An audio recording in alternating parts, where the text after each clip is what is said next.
Bonsoir Monsieur Ploncard-Dassac, bonsoir Manuel. Bonsoir Diane, bonsoir docteur. Eh bien, bonsoir Diane, bonsoir Manuel.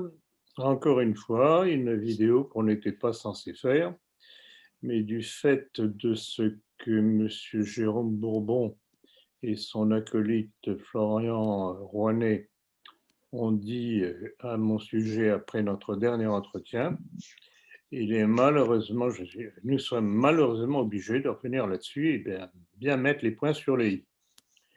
Ils auraient mieux fait de se taire parce que je ne pense pas que ce que je vais pointer du doigt va leur faire plaisir. Je vous écoute. Commençons tout de suite. Donc, dans son dernier entretien, Jérôme Bourbon vous a critiqué de manière venimeuse. Pouvez-vous revenir sur l'origine de cette querelle? Bon, alors je vais tout de même faire un petit historique de mes rapports avec Bourbon. Ça remonte à environ 2 ans. Je pense que c'était au mois d'avril ou de mai d'il y a 2 ans. Et je reçois, je ne me rappelle plus si c'était un coup de fil ou un mail, Bourbon me disant, voilà, je voudrais qu'on se voit, je vous invite à déjeuner, etc. Bon, je me dis pourquoi pas. Alors jusqu'alors, et chaque fois que je voulais apparaître certaines signatures dans Rivarol, je vais rappeler un petit peu ce que représentaient ces individus. Je parle de Lesquin, je parle de Le Pen, entre autres, de Benedetti. Donc on se voit, des jeunes amicalement, et en partant, je dis à Bourbon, bon voilà ce que je vous ai dit, n'oubliez pas, ce sont mes conditions. Il me dit oui, oui, pas de problème, pas de problème. Bon, puis les choses ont marché plus ou moins bien, oui, sans grand problème, jusqu'à ces derniers mois. Et je dirais jusqu'à 2 événements, et donc l'événement autour de Rissen et l'événement autour de la mort de Pierre Sidos. Ayant très bien connu Pierre Sidos et sachant tout ce qu'il avait pu dire à mon sujet, entre autres choses, d'ailleurs c'est dans mes 2 livres, l'armée française face à la destruction de la nation, dans lequel je parle de ce qui s'est passé pour ces 2 représentants en Algérie qui ont été assassinés sur ordre de Suzini, sans que Sidos ne réagisse. Entre autres choses, bon, je ne vais pas m'attarder là-dessus.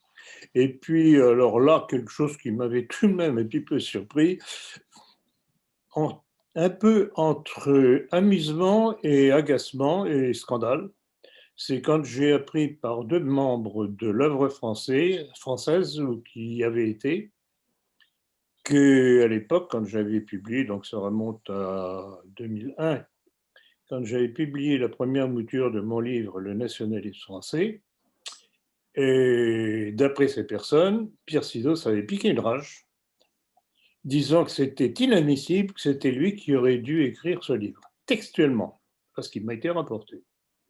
Bon, je regrette beaucoup, mais il n'a rien écrit, c'est moi qui l'ai écrit. Bon, c'est comme ça. Donc ça me donnait tout ça, cet ensemble et d'autres choses aussi que j'ai dites, et ne m'inclinait pas à faire un compliment à Pierre Sidos à sa mort. Je regrette beaucoup, mais je ne fais pas l'apologie de fausse gloire. Bon. Alors, là-dessus, Jérôme Bourbon s'est fâché tout rouge. Il s'est fâché tout rouge et je vais vous lire la fin de cet échange que j'ai eu avec lui, parce que c'était particulièrement chaud, particulièrement venimeux déjà de sa part. Voilà ce que m'écrit finalement Jérôme Bourbon après que je lui ai dit « bon, il faudrait bien vous calmer un petit peu ». Et donc ça date du 14 septembre 2020. Il m'écrit ceci: « Oui, je vous demande pardon de m'être emporté. Vous savez la considération que j'ai pour vous. Pardonnez-moi, je ne vais pas bien en ce moment pour plusieurs raisons. Je vous prie de ne pas faire état pour le moment de cet échange de courriel privé écrit trop vite, sous le coup de l'émotion. On en reparlera tout cela calmement plus tard. Bonne soirée et pardonnez-moi de vous avoir importuné. Bien à vous. Et je lui répondais dans la foulée, à la bonne heure, la raison vous reviendrait-elle? Donc, voilà les pièces du dossier. Bon, évidemment, ça s'est calmé sur Pierre Sidos. Et puis, il y a eu l'histoire de l'incarcération de Rissen. Et là encore, le communiqué que j'ai fait à ce sujet-là, rappelant un petit peu qu'il était peut-être malvenu de pleurer sur cet individu, qui, après avoir tartiné apparemment dans des livres, oui, des livres antisémites, avait curieusement viré sa cutie et s'était rapproché, était devenu le porte-coton de la politique, de la stratégie d'Éric Moïse Zemmour, de tentative de ralliement des Français, des catholiques français notamment, dans les vues des Juifs, non seulement de France, mais d'Israël aussi. Alors là encore, je me suis fait traiter par Bourbon de vilain, de méchant, qu'il était en prison, le pauvre malheureux, qu'on n'attaque pas quelqu'un qui est en prison, la liberté de la presse, etc. Je rappellerai qu'on a fait justement un communiqué pour séparer les deux choses, la défense de la liberté de la presse, du personnage Rissen. Et puis, donc il y a eu, bon, je ne vais pas m'attarder trop là-dessus, et puis il y a eu notre dernier entretien. La réponse qu'a tenté d'en faire Jérôme Bourbon avec son acolyte Florian Rouanet, si vous avez des commentaires à faire à son sujet, d'ailleurs vous le ferez après que j'ai fini ça, et pour essayer de dire que non, ben, comme il est en prison, vous comprenez, moi, grand catholique, je ne peux pas m'attaquer à lui, puis vous savez, les gens peuvent changer en prison. Bon, mais le problème, c'est que pour l'instant, on n'a nulle déclaration de Rissen, regrettant d'une part les insultes et menaces de mort à mon sujet, et d'autre part, revenant sur son allégeance à la stratégie de Zemmour. Bon, alors ça, c'est une chose. Et alors, pour preuve, comme j'avais mis en doute que, quelque peu ironiquement, que Rissen n'était peut-être pas en prison, d'autant que, curieusement, il n'avait pas fait appel de sa condamnation, ce qui était suspensif, et qu'il avait apparemment voulu aller en prison, je m'étais posé la question avec vous, mais est-il seulement en prison? Ou bien est-ce que tout ça n'est pas tout un cinéma pour lui refaire une virginité, parce qu'il est utile pour le pouvoir? Alors là, oh là là, qu'est-ce que je n'avais pas dit? Bourbon me dit, ah, mais j'ai eu un échange épistolaire avec lui, et il m'a répondu très gentiment. Et puis, Maître Viguier aussi, donc l'avocat de Rissen, lui a rendu visite au parloir. Bon. Alors, première petite remarque. Est-ce qu'il est suffisant de recevoir une lettre de quelqu'un pour être sûr qu'il est bien en prison? Deuxièmement, est-ce qu'il est suffisant d'avoir la parole de Maître Viguier, qui est l'avocat de Rissen, pour dire qu'il est bien en prison, qu'il l'a vu en prison? Et alors là-dessus, patatras, j'ai reçu dans le courrier que j'ai ouvert aujourd'hui une lettre d'une dame qui m'écrit ceci.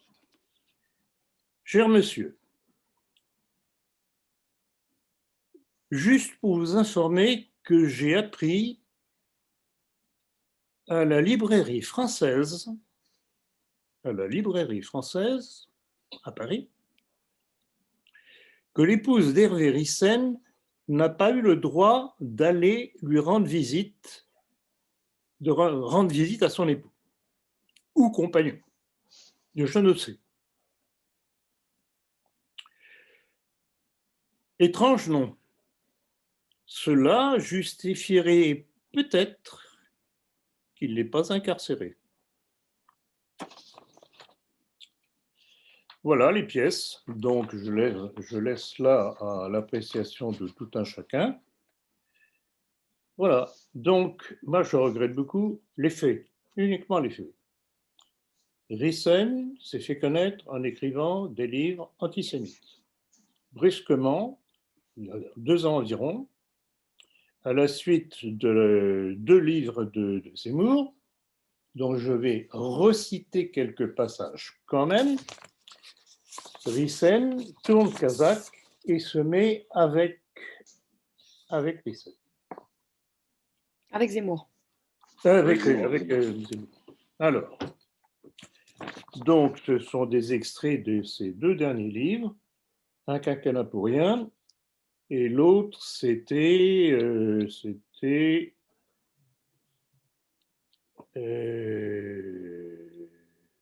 Un destin français. Alors, je cite, Israël a été pendant des siècles le modèle de la France devient à son tour le modèle d'Israël. Tzahal renoue avec l'enthousiasme des soldats de l'an 2, c'était donc un petit clin d'œil à la Révolution dite française. Les 2 nations sont condamnées sous peine de mort à retrouver leur intimité ancestrale. Intimité ancestrale ? Alors, ignorance de l'histoire de France de la part de M. Zemmour, ou bien volonté de tromper les Français qui ne connaissent plus leur histoire, parce que tout de même, on sait, et même la LICRA a fait une recension de toutes les expulsions des Juifs de France par les rois de France, c'est tout de même assez clair et net. Alors, je ne vois pas très bien où était l'amitié là-dedans. Et pourquoi les rois de France mettaient à la porte régulièrement les communautés juives? C'était du fait des exactions, leur usure, leur trafic d'êtres humains, commencé par des enfants, pour des sacrifices rituels. Donc, petit rappel. Bon. Et alors, après cette dernière phrase que j'ai citée, il terminait par cette menace. Je parle toujours de Zemmour. Si la France ne suit pas la politique israélienne, elle sera détruite. Belle preuve d'amitié. Et petit rappel que je vais faire, que je cite souvent pour ceux qui racontent des histoires sur Poutine, cela rappelle la déclaration de la ministre israélienne de la Justice, Ayelet Shaked, du 26 septembre 2017 envers Vladimir Poutine. Et vous verrez, c'est exactement du même acabit, sur la même inspiration. Si Poutine veut survivre, il vaut mieux pour lui de faire ce qu'Israël lui dit. Voilà. Vous n'êtes pas gentil avec Israël, on vous tuera. C'est ce que veut dire. Alors, vous comprenez, les lamentations larmoyantes de Bourbon, assistées de son acolyte de Rouanet, c'est fini pour moi. Je ne veux plus entendre parler ni de Bourbon, ni de Rivarol. Un petit rappel que je voudrais faire encore à propos de Rissen. Quand il mettait en doute le complot. Je vais vous lire encore ce texte. Ça vaut la peine quand même de rappeler les choses.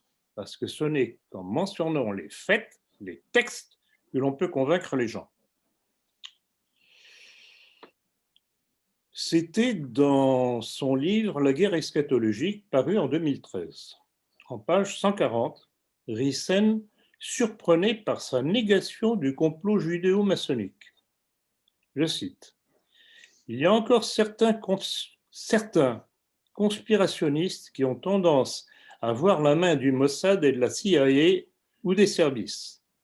Pour eux, un attentat islamique est forcément une manipulation destinée à mystifier les foules occidentales afin de justifier la répression, de préparer l'invasion armée d'un pays musulman et de restreindre encore la liberté d'expression. Dans cette logique, même des attentats commis par des militants d'extrême droite deviennent suspects. Motivate, etc., etc., etc. Bon. On en avait parlé d'ailleurs à l'époque. André Berwick, le Suédois, et je rappellerai que cet individu, on a appris qu'il était membre de la maçonnerie. Bon.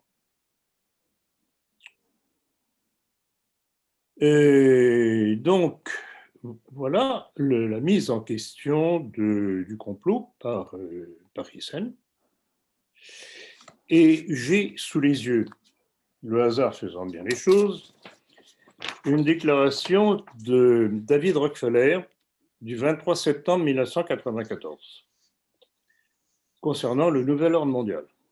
Ça rejoint tout à fait ce que Jacques Attali, que je cite et que je recite constamment, a dit en 2009. Voilà ce que disait David Rockefeller.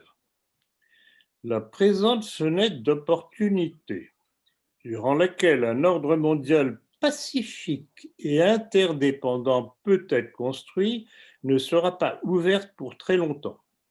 Nous sommes à l'orée d'une transformation globale.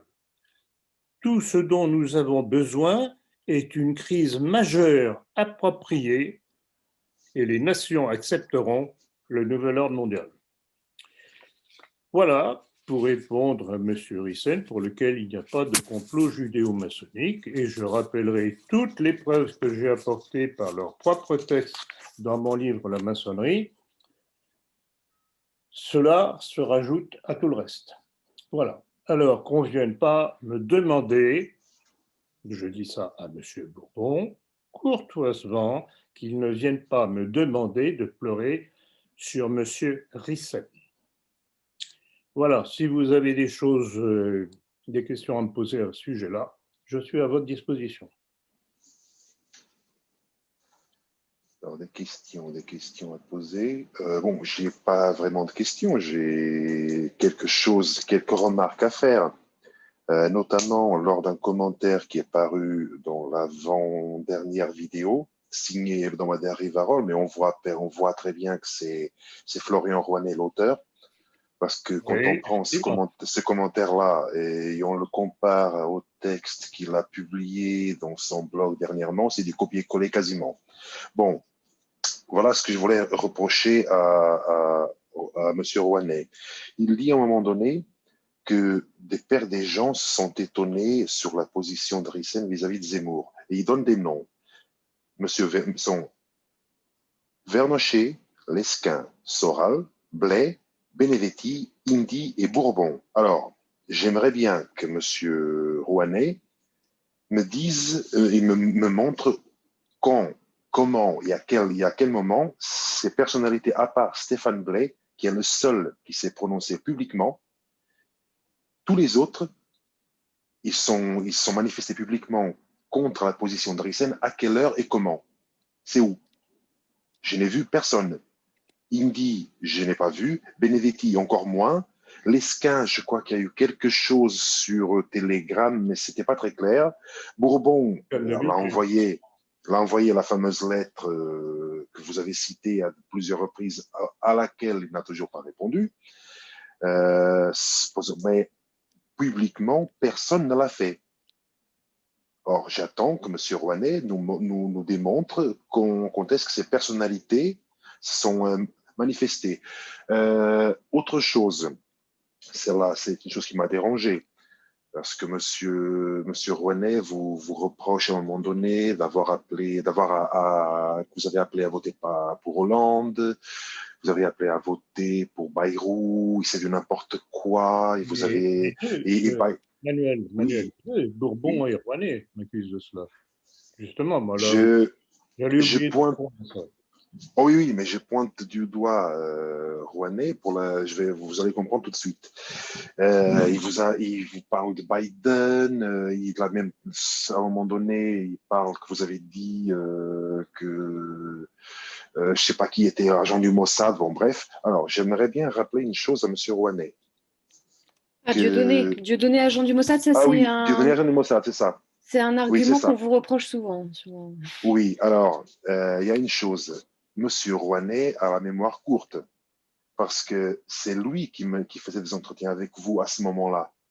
Et or, j'ai écouté ces quelques vidéos et il ne vous a pas apporté la contradiction là-dessus, à aucun moment, jamais. Donc, à ce moment-là, tout allait bien. Pour lui, ce n'était pas dérangeant. Et j'ai même quelques captures d'écran où il défend même votre prise de position vis-à-vis de Fillon, vis-à-vis de Hollande, que j'ai envoyé à Diane pour que ce soit mis en post-production.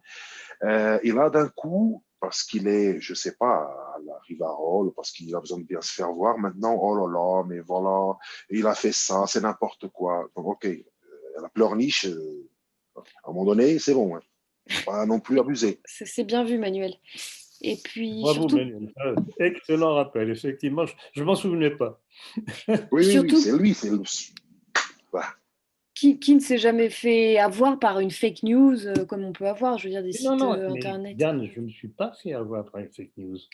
Ça fait partie de ma stratégie de provocation. Quel était le contexte?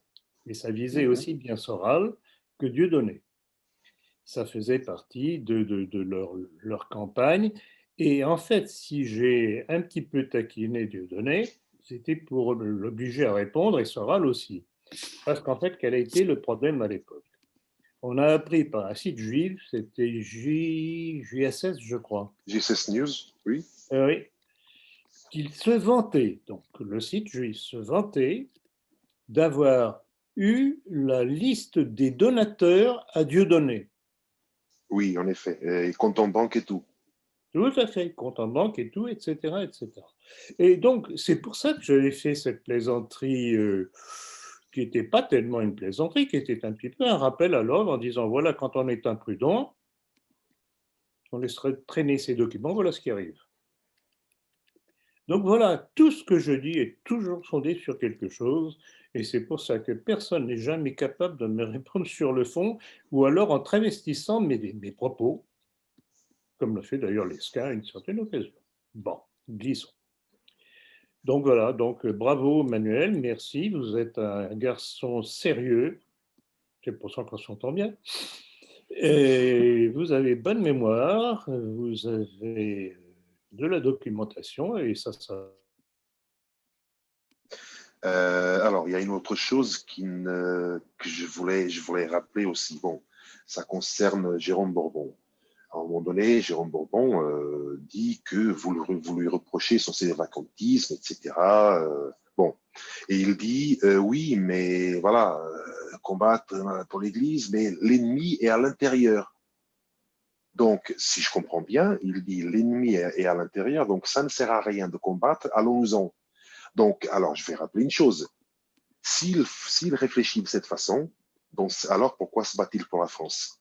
L'ennemi est déjà dedans, ça fait des siècles. Bah, qu'il aille en Suède ou au Canada ou j'en sais rien, aux Nouvelle-Zélande. Bah, dans ce cas-là, ça ne sert à rien de se battre. Qu'il excellent, s'en aille. Et le parallèle excellent, est parlant. Mais, excellent. excusez-moi, Non, mais c'est c'est. toujours, c'est la fuite. C'est pour ça. Rappelez-vous le nombre de fois où j'ai posé la question qui n'était pas innocente, parce que je connais la réponse. Pourquoi est-ce que la droite perd tous ses combats? Oui, C'est un petit peu le contexte de mon prochain éditorial de la politique, qui va paraître la semaine prochaine. J'y réponds par deux faits. Premièrement, elle n'a pas de doctrine. Donc, on remplace ce qu'il y a par quoi? Vous avez lu quelque chose dans Rivarol de tous ces héros, entre guillemets, de cette droite dite nationale ou pseudo-nationaliste? Rien, zéro, nada. il n'y a rien. Et puis le fait que cette droite a vraiment le chic de se laisser infiltrer sans réagir. Pourquoi croyez-vous que plus ou moins régulièrement, et tout de même, il y a déjà un bon bout de temps que je ne l'ai pas fait, parce que ceux qui seraient tentés de rentrer savent très bien que ça va pas, ils resteront pas longtemps dans la maison. Rappelez-vous les quelques personnes que j'ai mis à la porte de nos cercles. Oui, À commencer par un certain Rouennais. Donc, évidemment, quand il se met à bavoter sur moi, c'est de la vengeance. Bon, s'il croit Oui. m'atteindre, il ne se rend pas compte, c'est lui-même qui l'atteint. Alors justement, Voilà. Continuons sur Oui. Rouanet, qui a du coup bavé sur vous dans notre dernier entretien. Il a écrit un texte déguisé sous le nom de Hebdomadaire Rivarol, dans lequel il vous reproche d'avoir attendu votre confortable retraite de chirurgien pour agir. Est-ce que vous Pour aviez une militer, pardon. réponse? Ah oui, oui, bien sûr. Oui, Et moi, je travaillais, moi, j'avais un métier, justement. Et puis, à l'époque, j'avais un père qui s'occupait pas trop mal de la chose. Donc, je n'avais pas franchement de raison de me substituer à lui. Je n'ai pris sa place que parce qu'il n'a pas pu continuer du fait de son âge et la perte de vue qu'il a atteint. Et je l'ai fait après moult hésitations en 2001, et simplement en me disant que, connaissant tout ce que je savais grâce à mon père, entre autres, et à mes lectures, si je ne reprenais pas le combat, eh bien, je trahissais. Alors que le petit Rouennais, qui n'a pas vraiment de métier que je sache, pas plus que d'autres de cette orbite dite de la dissidence, sont tous des ratés de profession, tous, qui se sont fait un nom en faisant de la politique aérienne. Il serait bien de Balayer devant leur penser porte. à acquérir un métier sérieux et non pas des petits boulots, pas de petits, ou seulement pas de boulot du tout, en, en squattant à droite et à gauche. Et ça pourrait donner un certain nombre de noms. Très bien. Toujours sur Rouanet, il a, dans le dernier entretien de Rivarol, qualifié certains passages du documentaire Hold Up de farfelus. Je suppose que vous n'êtes pas du même avis que lui.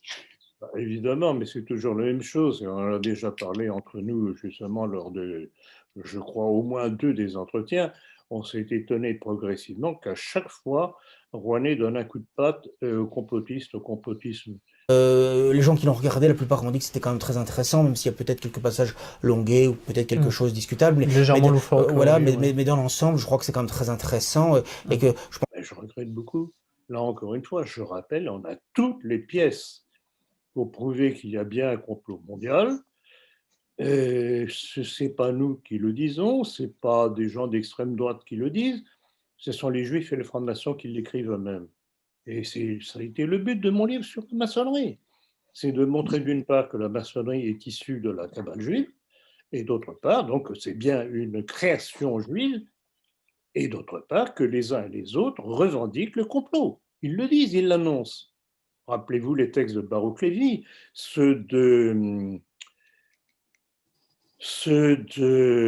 Crémieux et d'autres que j'ai cités, que je vais encore reciter d'ailleurs dans mon prochain livre, qui est la suite du complot mondialiste.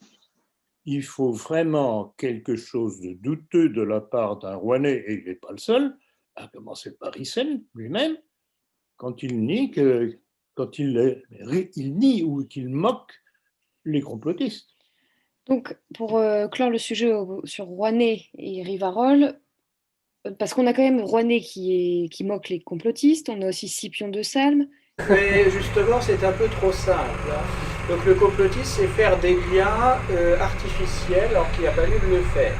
Et beaucoup d'autres. Et alors, c'est quand même curieux pour un journal dit nationaliste, Rivarol. Est-ce que vous pensez qu'ils sont vraiment libres, enfin que Bourbon est réellement libre?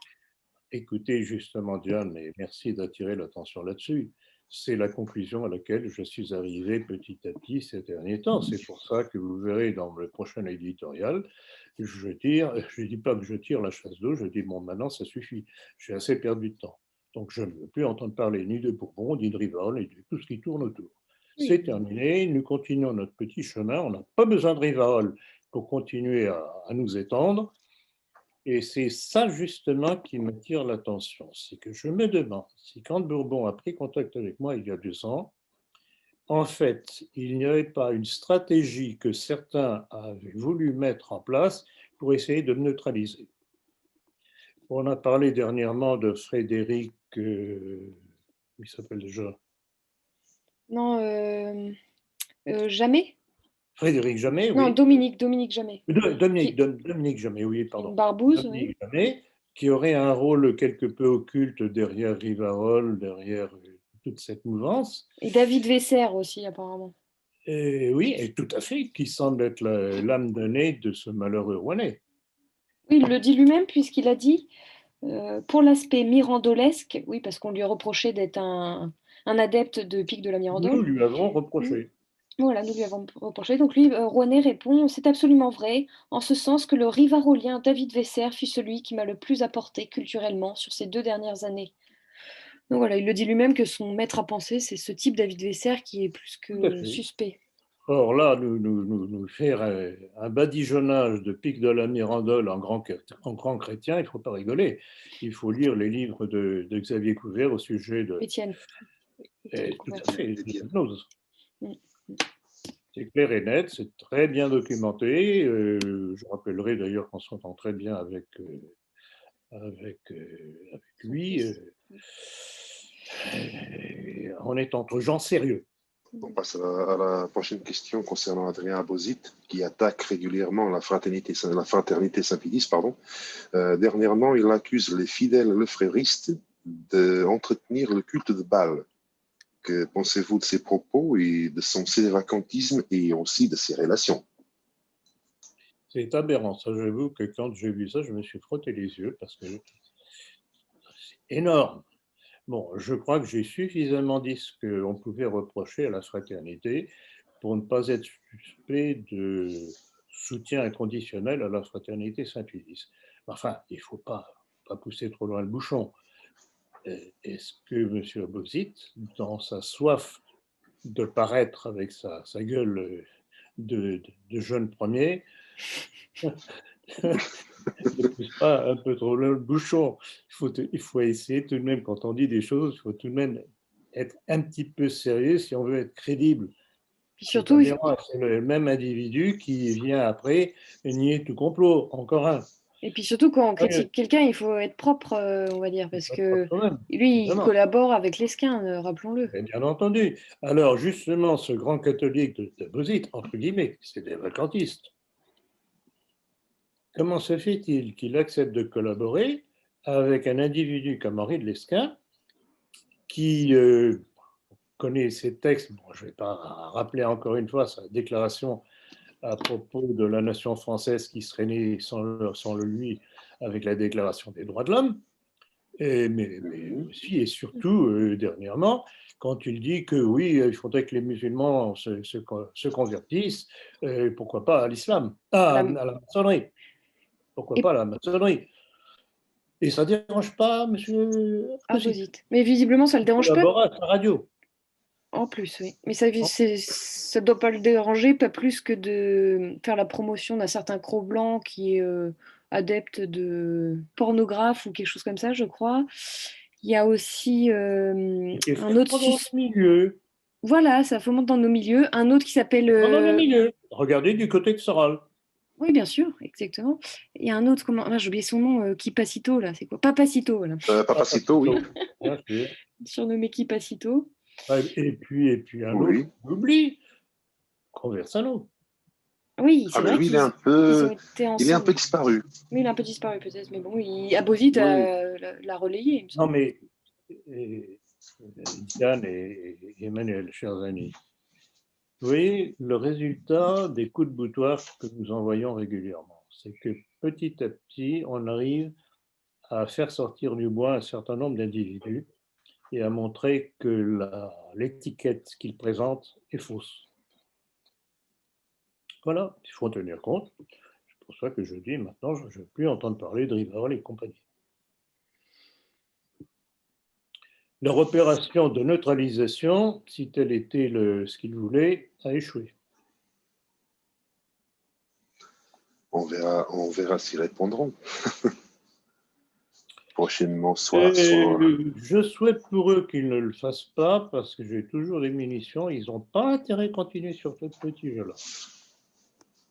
Rémi Daillé-Wiedemann a fait une vidéo dans laquelle il vous répond quant à son coup d'État. Avez-vous écouté la vidéo et que pouvez-vous nous dire sur ce personnage? Oui, j'ai vu. Bon, c'est très poli. Oui, c'est très poli. Je dirais d'ailleurs que c'est habile parce qu'au lieu de me prendre à rebours-poil, comme certains le font dont on a parlé il y a quelques minutes, il essaye d'être gentil, pourquoi pas. Mais rappelez-vous la réponse que j'ai faite à tous ceux qui me demandaient ce que je pensais de sa proclamation. C'était à propos de sa première proclamation, annonçant le coup d'État, etc., etc., etc. Et j'avais répondu à ces braves gens qui me posaient la question, mais je regrette beaucoup, un coup d'État, ça se fait, ça ne s'annonce pas. Donc, voilà. Alors bon, ça c'est votre Je n'ai rien réponse. d'autre à dire.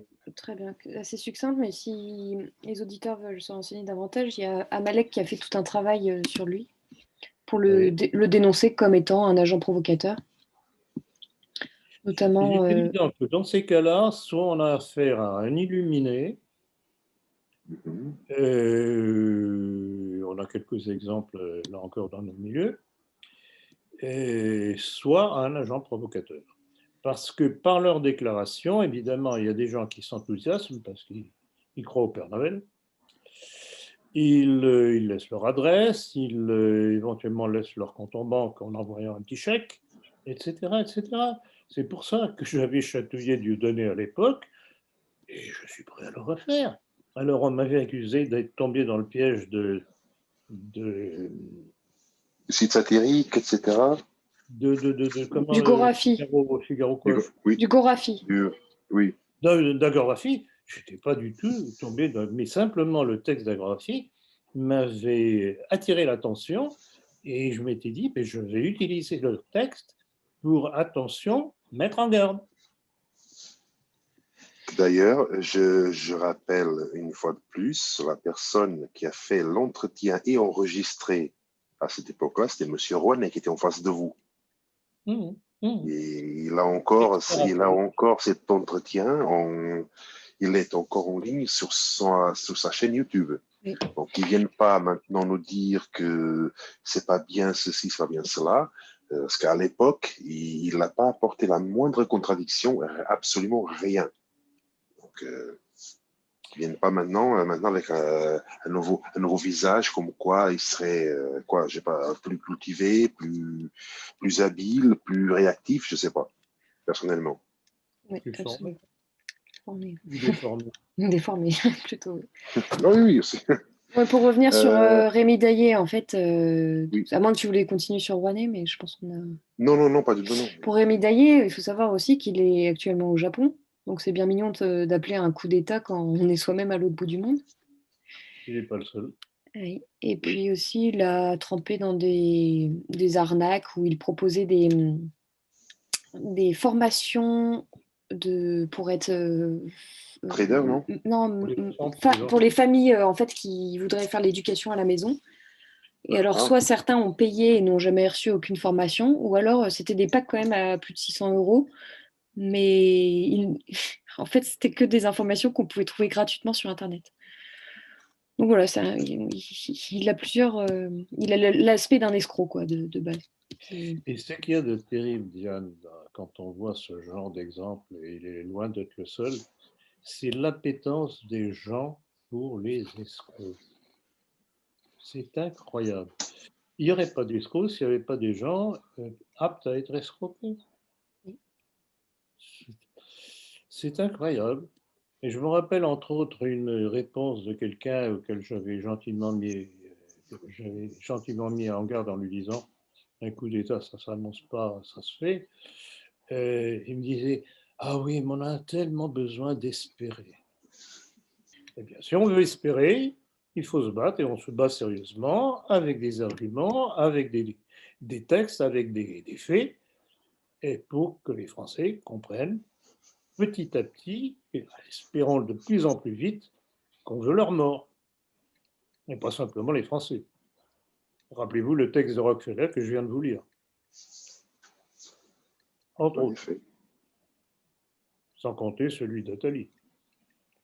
Manuel. Et d'autres.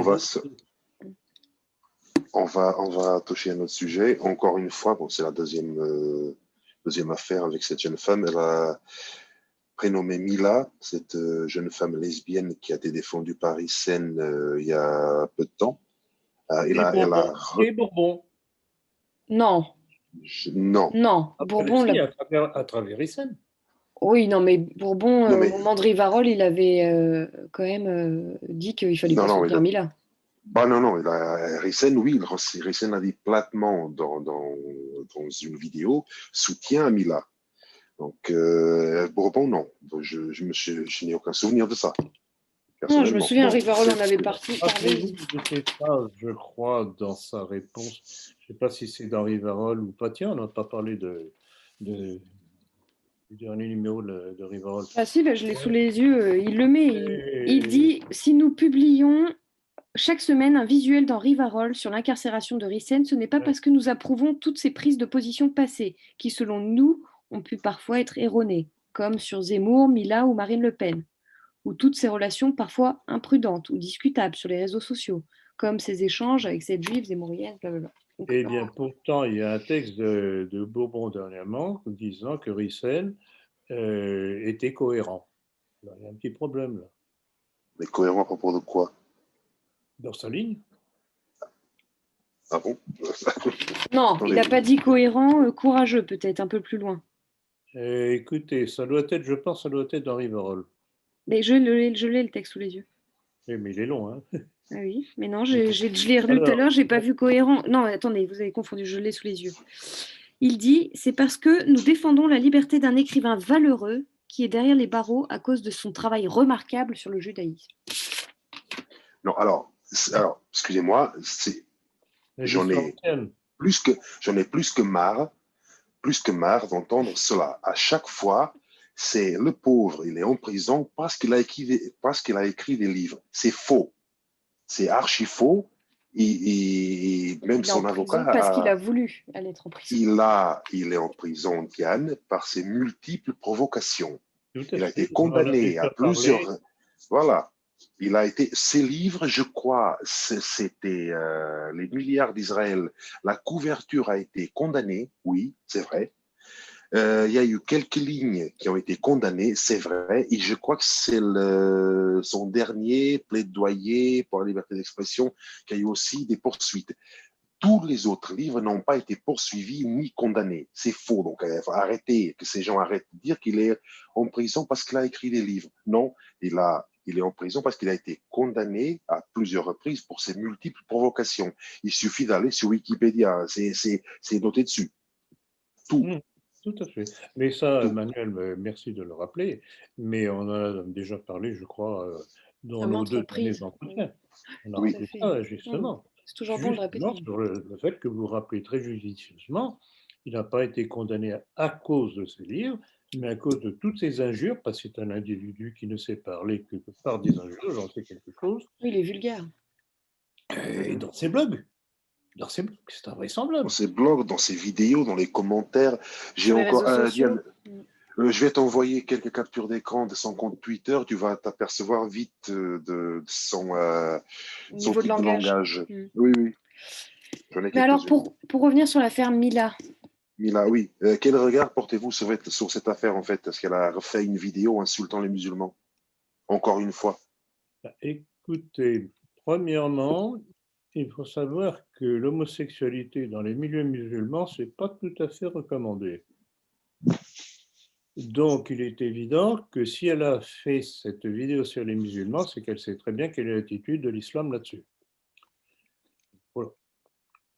Et puis, elle était plus qu'insultante et puis provocatrice. Parce que, il faudrait peut-être gratter un petit peu, voir quelles ont été d'autres déclarations précédentes de sa part. Peut-être qu'elle est très proche des sionistes, elle aussi, etc. Il y a toujours une raison. Ouais, elle est proche de Solveig Mineo, qui est une juive infiltrée dans nos milieux. Ben voilà, proche de Conversano. J'allais oublier, nous allions oublier aussi le fait qu'on a eu beau rappeler à Bourbon que Rissen est tout de même instrumenté quelque peu par une juive. Je n'ai pas été le seul à lui dire, il n'en a tenu aucun compte. Alors c'est quoi? C'est de l'aveuglement ou bien il n'est pas libre? Non, mais en fait, dans toutes ces histoires, c'est toujours le même schéma. On utilise des goys comme Mila ou peut-être Rissen aussi, pour pousser à cette querelle et à cette guerre voulue entre le monde catholique et le monde musulman. Ça. Et parce que, en fait, ce qui était frappant dans cette vidéo, la dernière de Bila, c'est qu'elle portait une croix à son oreille, en guise de boucle d'oreille. Donc c'était un appel un petit peu pour dire, bah oui, voyez, moi je suis catholique, bien entendu, mais je représente le monde blanc catholique. Pardon, c'est camouflage. Bon, voilà, c'est de la provocation. Et d'ailleurs, il y a aussi, je crois, parmi les drôles de personnes qui gravitent autour de Rissen, il n'y a pas une certaine, je ne sais plus quel est le prénom, Goldstein, etc., qui se prétend, ou que Rissen prétendait s'être converti au catholicisme. Dana Goldstein, oui, tout à fait. Oui, en fait, il l'a cité dans un de ses livres. Ça, voilà, ce sont des petits clins d'œil pour essayer de tromper les cathos.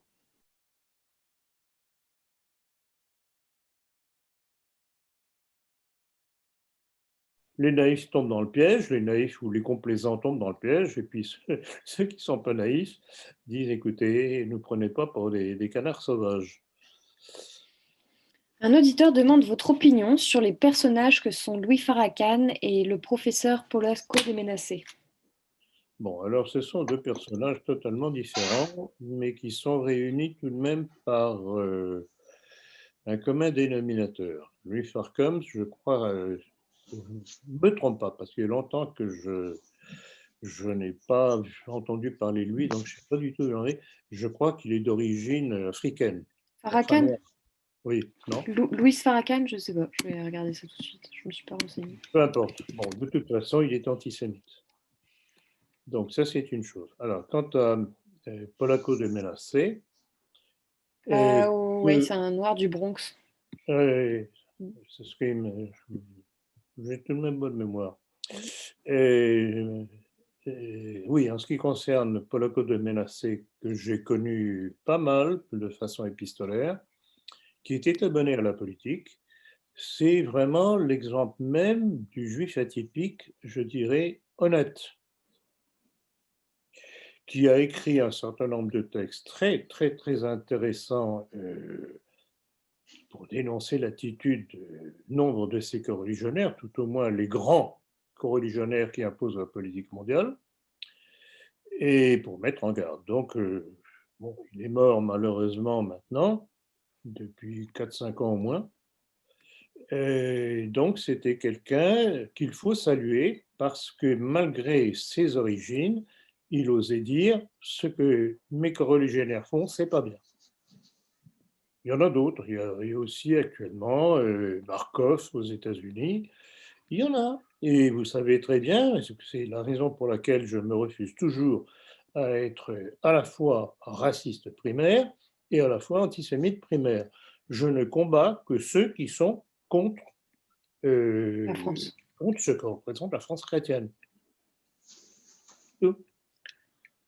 Ceux qui sont corrects pratiquent leur religion calmement, sans essayer de tout imposer aux autres.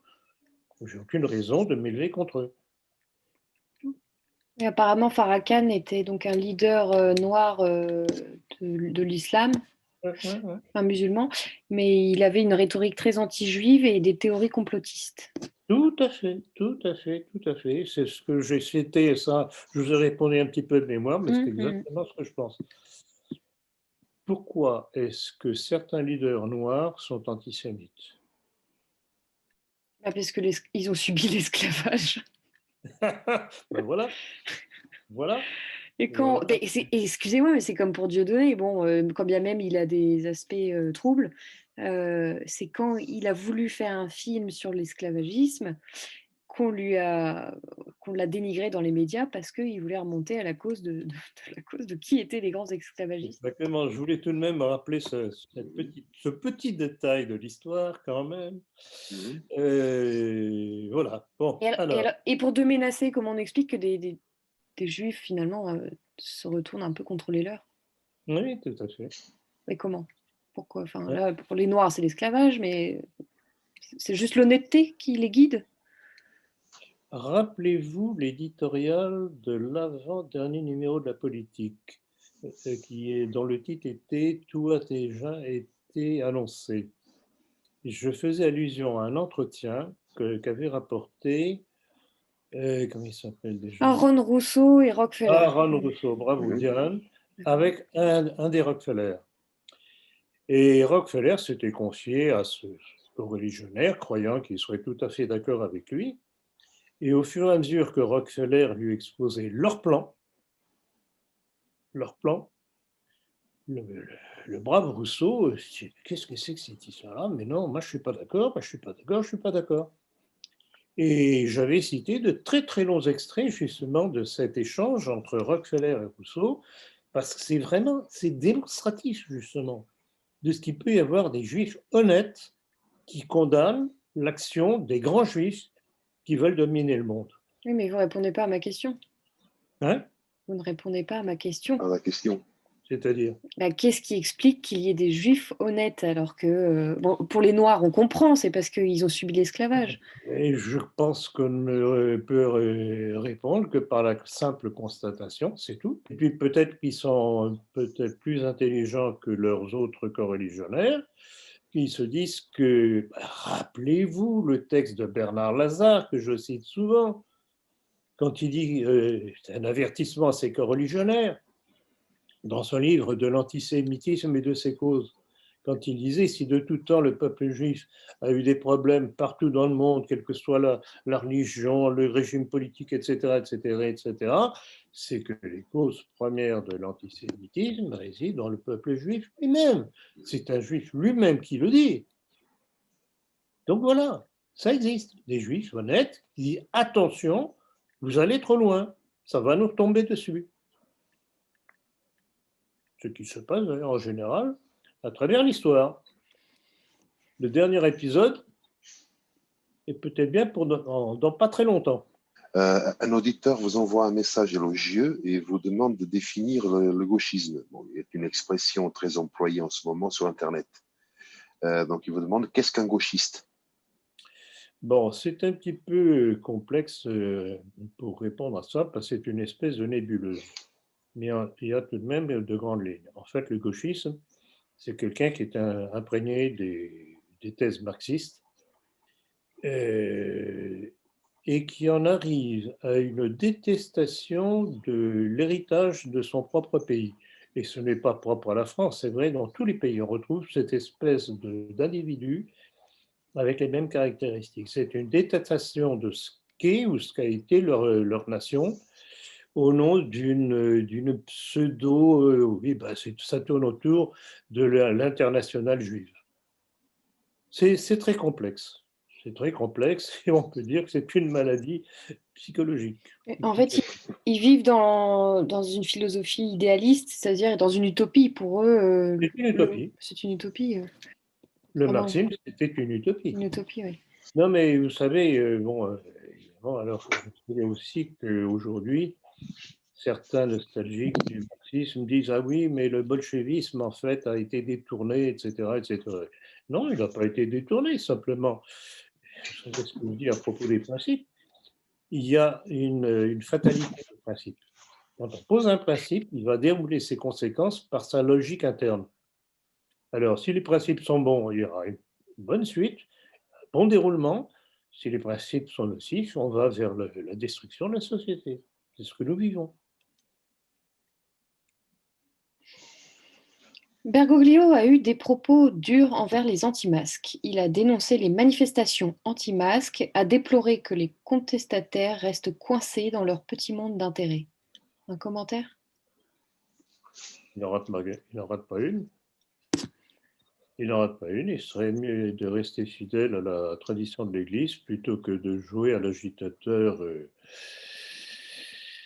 progressiste et maçonnique. Parce que quand on voit sa dernière encyclopédie, on se demande qui a tenu sa plume, qui lui a soutenu le coude et qui lui a mis certains ouvrages maçonniques sous les yeux. C'est aberrant, ça, bon. Il en est peut-être naturellement imprégné, de par le fait qu'il est imprégné, c'est évident. Et vous avez vu aussi cette déclaration sur le fait que les catholiques devraient prier pour l'intelligence artificielle? Oui, non, mais il se mêle de tout, sauf du seul sujet dont il devrait s'occuper, c'est-à-dire la foi. et la défense de la foi. Et chemin faisant, il fait tout pour détruire la foi. Alors, pensez-vous pas que nous avons actuellement un pape selon leurs besoins? Quand je dis leurs besoins, c'est eux aux maçons. Mais rappelez-vous l'Église de mon père, le secret des francs-maçons. Non, l'Église occupée, pardon, que nous avons republié, et dans lequel il cite à plusieurs reprises des documents maçonniques dans lesquels ils annoncent qu'ils veulent arriver à avoir un pape selon leur vue. Selon leurs besoins. On y est. Qui leur correspond. De glissement en glissement, on y est. Les francs-maçons qui annoncent. Pour en revenir au CD vacantisme, ils me font doucement sourire dans leur pureté, parce que finalement, je répète, ils abandonnent la structure mère à l'ennemi. Et ils croient qu'avec leur petite parlotte, c'est comme ça qu'ils vont reconstruire l'Église. Non, mais pour eux, la structure mère, ce n'est pas Rome, le lieu. Quand on a perdu une forteresse, on doit la reconquérir. Pour eux, l'Église, c'est l'ensemble des catholiques, c'est pas forcément le siège de Pierre. C'est-à-dire, dans leur orgueil, parce qu'en plus de ça, ce sont des orgueilleux, ils croient qu'ils représentent la chrétienté eux seuls. Or, je voudrais tout de même faire remarquer un certain nombre de choses.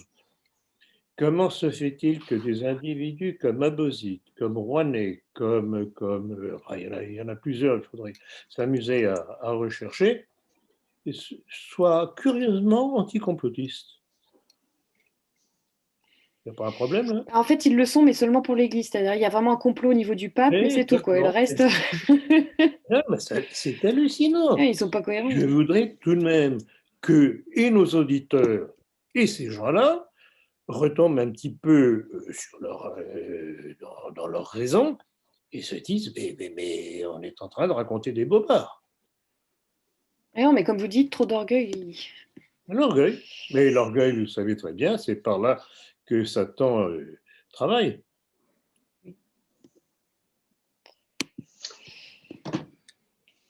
Alors, on avance à la prochaine question. Dans votre conférence, pourquoi la droite perd tous ses combats, vous citez Ronsard. Bon, vous le citez. Hélas,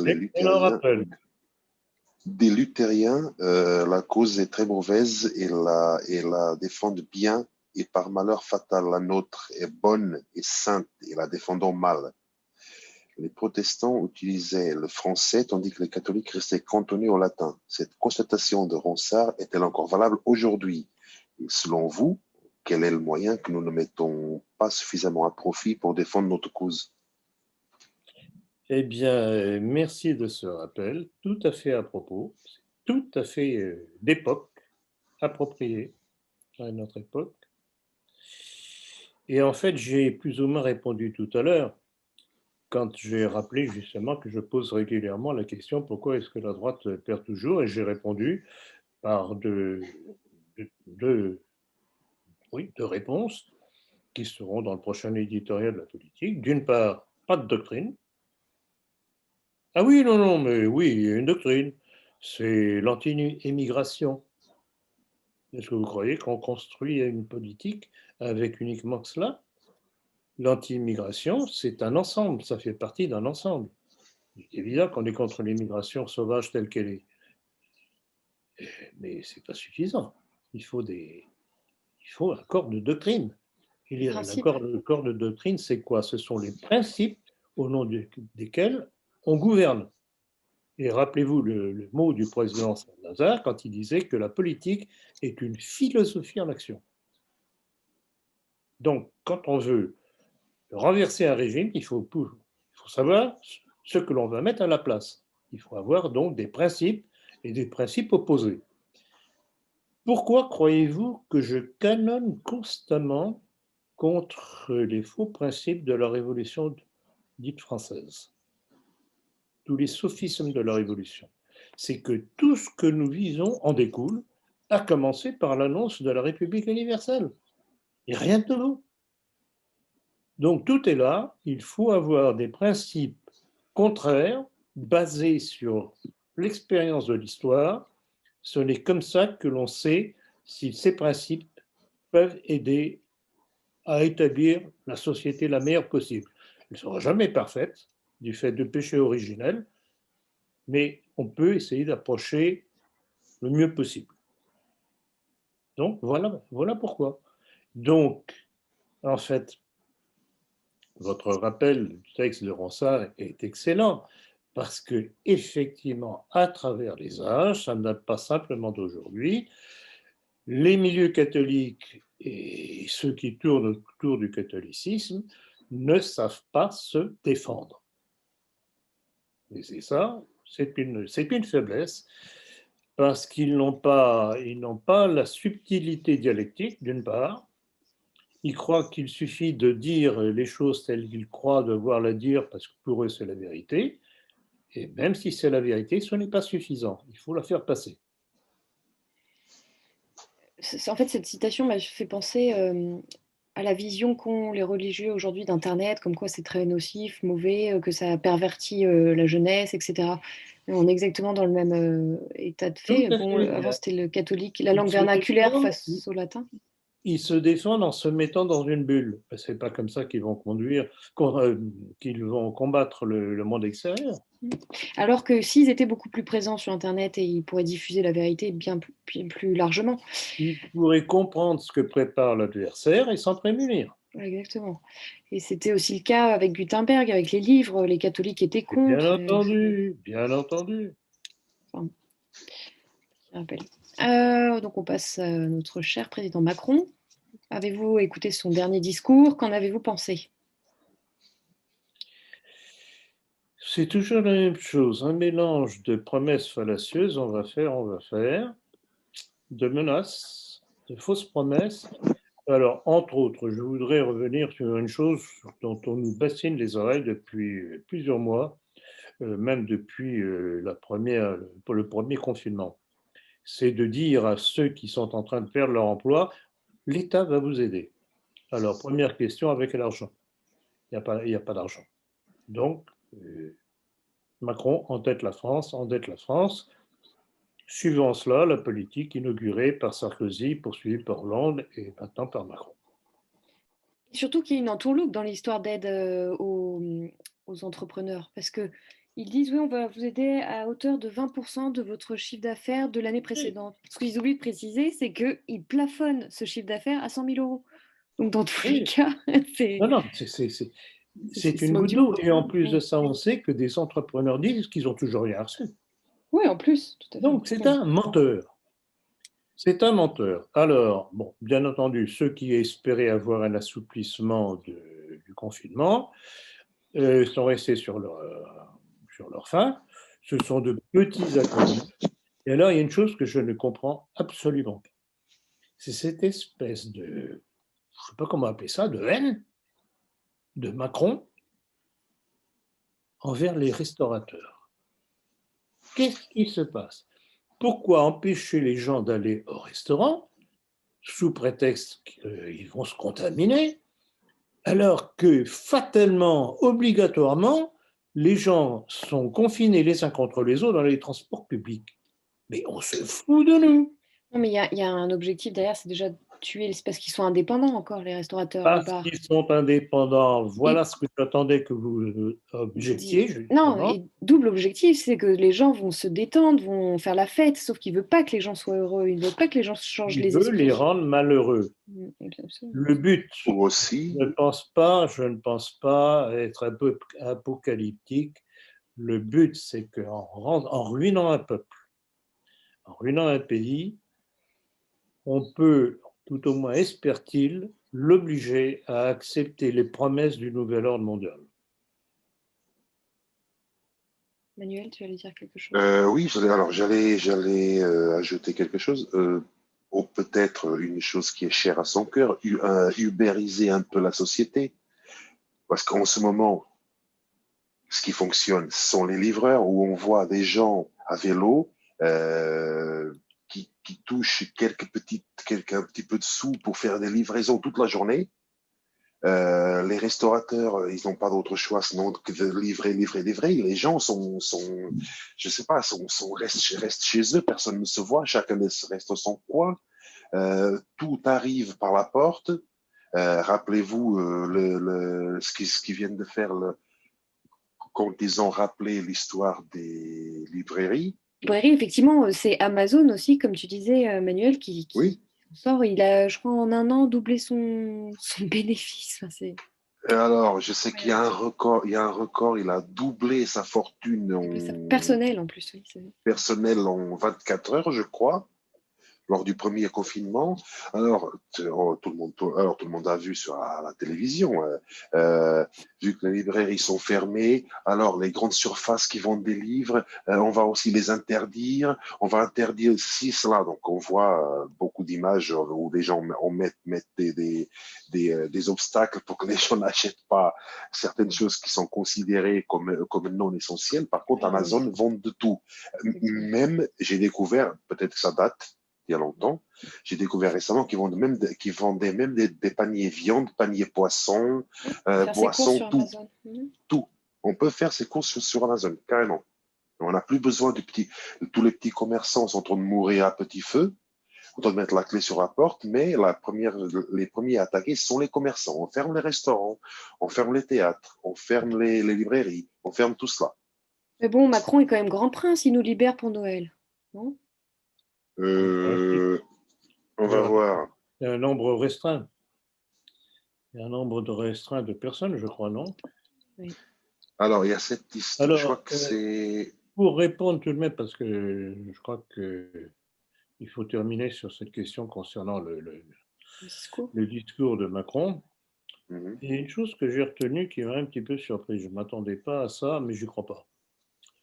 Quand il a dit qu'il n'avait pas l'intention de forcer la vaccination pour tout le monde.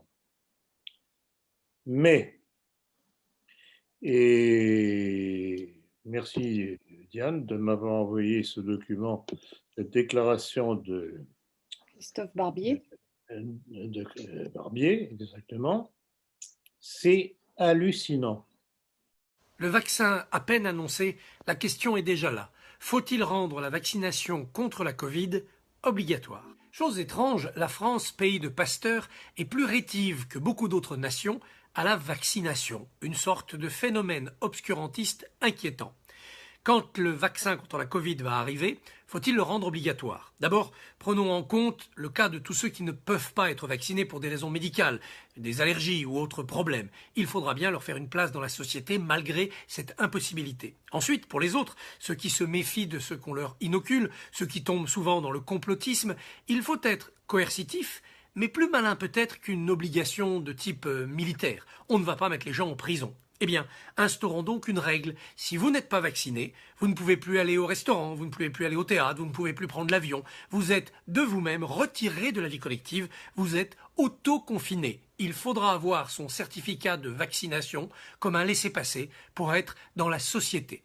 Cela permettra sans doute de faire comprendre à chacun que le vaccin, ce n'est pas seulement l'intérêt particulier de tous ceux qui peuvent être victimes de la maladie, c'est l'intérêt général, c'est l'intérêt supérieur de la nation.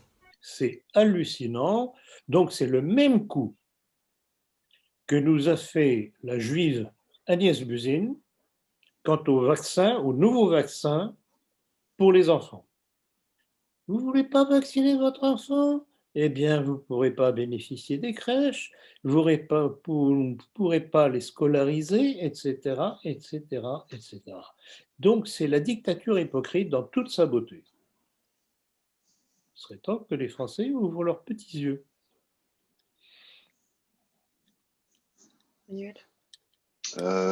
Prochaine question. Que dire de l'article 24 de la loi sur la sécurité globale qui prévoit de pénaliser la diffusion malveillante d'images de policiers?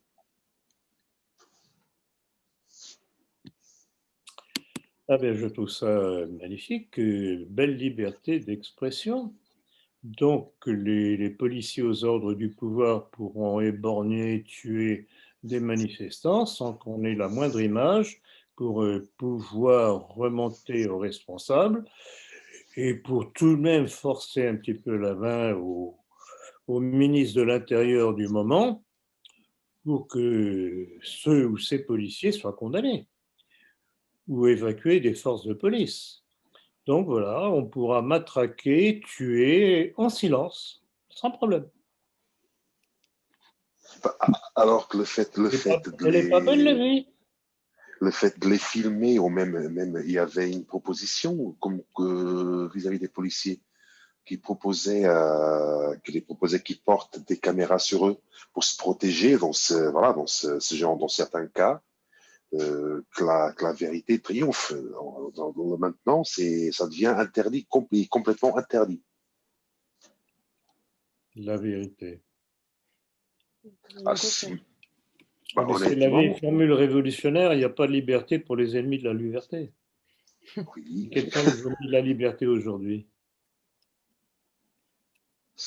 La plupart sont ceux qui sont au pouvoir, malgré ce qu'on dit. On est face à un pouvoir dictatorial qui est un véritable cancer pour la nation. Alors, c'est comme en chirurgie. Quand on constate qu'il y a un cancer, et si c'est encore opérable, on opère. Alors, la question, est-ce que la France est encore opérable? Je pense que oui, parce que seul quand on désespère, il n'y a plus rien à faire. Le Conseil d'État avait autorisé les messes, mais Macron et le gouvernement avaient refusé d'en tenir compte. Ça, c'était il y a quelques semaines déjà. Elles sont aujourd'hui autorisées, mais limitées à 30 personnes. Que vous inspire cette information? Je trouve ça délicieux. Ça, comme pied de nez au monde religieux, c'est démonstratif de ce qu'est ce monde politique d'aujourd'hui, maçonnique et juif. C'est une haine cuite et recuite contre la religion catholique. Et alors, à propos des 30 personnes autorisées par messe, j'ai eu un document assez intéressant qui rappelle un petit fait que j'avais oublié, je crois, que le chiffre 30 correspond au chiffre maximum qui est autorisé lors des réunions des loges. Ah, donc il a confondu la loge et l'église, peut-être. Non, mais donc il fallait que ce soit 30 personnes, sinon ça aurait gêné les réunions maçonniques. Et donc il faut en faire autant pour les cathos. C'est dingue. C'est vraiment révélateur. Oui. Je ne vous le fais pas dire, c'est révélateur. Mais par contre, je suis tombé sur un communiqué de la conférence des évêques de France, notamment signé par Monseigneur de Moulin-Beaufort, que apparemment pour ce dimanche-là, les 30 personnes par messe, c'est maintenu. Et apparemment, c'est en discussion avec Macron, voir s'il n'arrive pas à élargir un peu. Mais il est question de laisser la liberté du culte, point. On contrefiche de l'élargissement. C'est pas ça le problème. Vous savez, c'est toute sa politique de Macron, c'est oui, mais non. C'est que le en même temps. Oui, en même temps. Non, mais il est d'une duplicité. Alors, certains disent oui, mais c'est un pion, il y a ceux qui sont derrière. Oui, certainement, il y a des gens qui sont derrière, qui l'inspirent, qui l'ont mis exprès pour ça. C'est pour ça que je regrette. Alors, oui, petit retour en arrière quand même. Quand et Jérôme Bourbon et Florent René me reprochent d'avoir fait voter successivement pour Bayrou, pour Hollande et pour Fillon, je voudrais leur rappeler quand même une petite chose. C'est que quand j'ai fait voter Bayrou, c'était pour empêcher l'arrivée de Sarkozy en 2007. Or, quelle a été la politique de Rivarol? Soit certains se sont abstenus, soit d'autres ont recommandé de voter Sarkozy. Merci.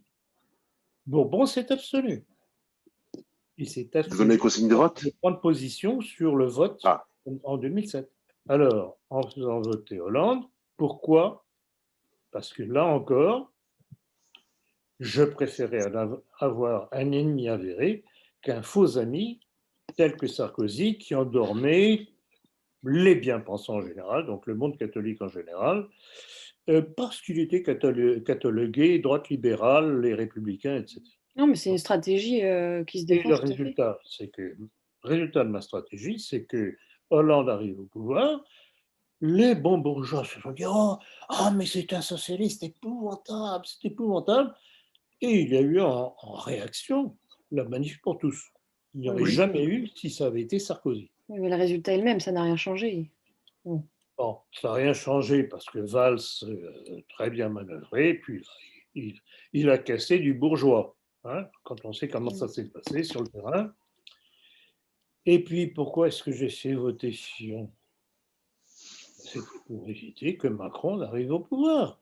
Et le schéma que le système voulait, c'était Macron face à Marine Le Pen. Rappelez-vous comment cette dinde, pour ne pas dire autre chose, a manœuvré face à Macron. Mais elle lui a offert les clés du pouvoir, par son imbécilité. Et par sa médiocrité lors des débats. Je ne suis pas un naïf. Je suis quelqu'un de froid qui analyse les situations froidement. Quelle est la meilleure stratégie pour arriver à un but? Le but pour nous, c'est d'éviter des gens du style Sarkozy, du style Macron. Or, malheureusement, je constate qu'à chaque fois, un journal comme Rivarol est arrivé au résultat contraire. Et Diane, merci d'avoir rappelé au sujet de De Gaulle. Là, je vais justement en profiter pour rappeler qu'au moment du référendum de 1958, Rivarol, comme les Le Pen, comme les Tixier-Villancourt à l'époque, comme les Poujade et d'autres, ont fait voter pour De Gaulle, malgré tout ce qu'on savait de De Gaulle, et notamment de sa trahison en Algérie. Donc en matière électorale, je pense que Bourbon n'a rien à vous dire. Mais non, il y a un problème à Rivarol. Et c'est pour ça que maintenant, je commence à me poser sérieusement la question, est-ce que Rivarol n'est pas un journal d'opposition, mais tenu? C'est la chute d'ailleurs de mon prochain éditorial. Ça lui plaira, je suppose. On va voir. Bonne matière à réflexion. Oui. On va rester dans le coronavirus, mais on va passer maintenant à ces fameux vaccins. Parce que l'UE a annoncé qu'ils ont signé un contrat avec le laboratoire américain Moderna pour l'achat de 160 millions de doses de vaccins. Il s'agit du 6e contrat de ce type signé par l'UE dans cette crise sanitaire. Il y a eu d'autres avec d'autres types de vaccins, d'autres types pour d'autres montants, pardon. Donc apparemment, il n'y a pas qu'un seul vaccin qui fonctionne. Apparemment, il y en a 3 ou 4 différents. Donc, est-ce que vous pouvez nous dire quelque chose à propos de ce sujet? Alors, en tant que médecin, là, je vous dirais que je trouve ça totalement aberrant, parce qu'on sait très bien qu'un vaccin, d'abord, ça ne se fait pas du jour au lendemain. Ce n'est pas possible. Tous les vaccins qui ont été faits, qui sont restés, qui ont pu par la suite servir, ont mis des mois, et surtout plutôt des années avant d'être peaufinés et avant d'avoir prouvé leur manque de nocivité. Parce que ce n'est pas de prétendre combattre un mal pour en provoquer un autre. Or, on sait que dans tous ces vaccins, il y a non seulement des adjuvants, mais avec les annonces faites, par exemple, par un certain Bill Gates, il voudrait introduire une petite pupuce par-ci pour pouvoir tracer l'individu, adjoindre de l'ADN qui ne serait pas l'ADN, bien entendu, de la personne. Donc, on en ferait un individu, un être modifié, biologiquement modifié. Il y a un problème là-dedans. Et rappelez-vous les déclarations de Attali vantant le transhumanisme. On est en train de rentrer dans une phase de transhumanisme, en justement voulant modifier les gens génétiquement. Voilà ce qui est sous-jacent à ces campagnes de vaccination dans l'orbite occidentale. Oui, on sent que c'est une histoire d'argent, surtout pour les laboratoires. Alors, en plus de ça, En plus de ça, il y a une question d'argent évidente, c'est évident. Puis surtout, pour quelle utilité? Puisque on sait qu'un virus est voué à muter, et donc dans tous les cas, il ne marchera jamais, quoi. Ce vaccin n'est pas pour soigner, n'est pas pour défendre. Alors je pense qu'il faut un petit peu de contextualisation. Effectivement, on est dans une situation épidémique où la létalité est très faible. On est à 0,5% de létalité, c'est-à-dire la mortalité chez les gens positifs. Ça veut dire qu'il y a 99,5% des gens qui survivent quand ils ont un test positif. Et si vous prenez la mortalité, c'est 99,95% des gens qui survivent sans vaccin et avec une prise en charge sanitaire qui était un petit peu absurde. Donc ça veut dire qu'en fait, c'est déjà une maladie qui n'est pas très grave, mais qui encombre le système de santé. Et ça, Mike Ryan l'a dit, c'est le patron, le directeur exécutif du groupe sur les maladies émergentes à l'OMS. Il nous dit, il y a pire qu'un mauvais virus, c'est un mauvais vaccin. Parce qu'en fait, il s'agit justement d'aller sur des personnes saines et qui vont bien. Et vous devez être à un niveau de sécurité maximal parce que vous ne devez pas rendre malades des gens qui ne sont pas malades. Donc là, il y a une vraie question à se poser. Et le problème, c'est que la science a été en partie cassée comme outil à dire la vérité, comme boussole à dire le nord. Et ça, c'est pas moi qui le dis, c'est Kamran Abbasi, qui est le patron du BMJ, le British Medical Journal, qui fait un éditorial où il dit « Covid-19, politicization, corruption ». And suppression of science. Et il parle spécifiquement des vaccins en disant qu'on va avoir un problème à savoir réellement quels sont les effets secondaires ou pas. Il y a un problème de contextualisation juridique. Vous avez peut-être vu passer le fait que les effets secondaires et indésirables des vaccins ne sont pas remboursés par les firmes vaccinales. Qu'est-ce que ça veut dire? Ça veut dire que c'est vous et moi, avec nos impôts, qui allons raquer pour les effets secondaires. Oui, ça veut dire que c'est l'État qui prendra en charge les éventuels effets secondaires. Il ne paye pas pour les effets secondaires, c'est vous et moi qui payons. Oui, c'est l'État, c'est ça. C'est-à-dire que l'État n'a pas intérêt à voir les effets secondaires, sinon il va raquer. Et donc il y a très peu de financement sur la recherche sur les effets secondaires. C'est un vrai problème en France et partout dans le monde. La bibliométrie autour des effets secondaires des vaccins est très particulière, elle est très faible. Il y a très peu d'équipes qui peuvent même travailler dessus. Donc là, on a un problème éthique de fond sur la structure législative et juridique dans laquelle on baigne. Il y a un problème économique, c'est un trop gros gâteau. Il va y avoir trop de conflits d'intérêts, vous le savez en fait. Il y a un problème démocratique, c'est que petit à petit, les médecins, le pouvoir et les marchands prennent le pouvoir sur vous. Bientôt, ils auront droit de cuissage. Exactement, j'allais poursuivre là-dessus, entre autres. Donc, d'une part, le vaccin a une vie éphémère parce qu'il mute, il se transforme, il peut s'atténuer. Et donc, le vaccin qu'on aura fabriqué à la va-vite, sans avoir nécessairement le recul nécessaire pour connaître quelle est sa toxicité. En outre, on sait qu'il y a déjà un certain nombre de morts parmi les malheureux qui avaient estimé devoir se dévouer pour être des cobayes. Il y a aussi un élément tout de même, notamment pour la France, sur lequel je voudrais insister, c'est que la France aussi a commandé des millions de doses de vaccins. Je ne me rappelle plus lequel. D'ailleurs, si ça se trouve, il y en a au moins 2. Mais que fait le pouvoir depuis au moins Sarkozy pour mettre à la page nos hôpitaux? Rien. Rappelez-vous que depuis au moins 1 an et demi maintenant, le monde des hospitaliers est vent debout contre le ministère de la Santé, qui ne fait rien pour donner l'aide nécessaire en personnel humain, puisque s'il y a des services qui ne peuvent pas être ouverts, c'est qu'il n'y a pas assez d'infirmières. Soit parce que ça ne les intéresse plus compte tenu des conditions du travail.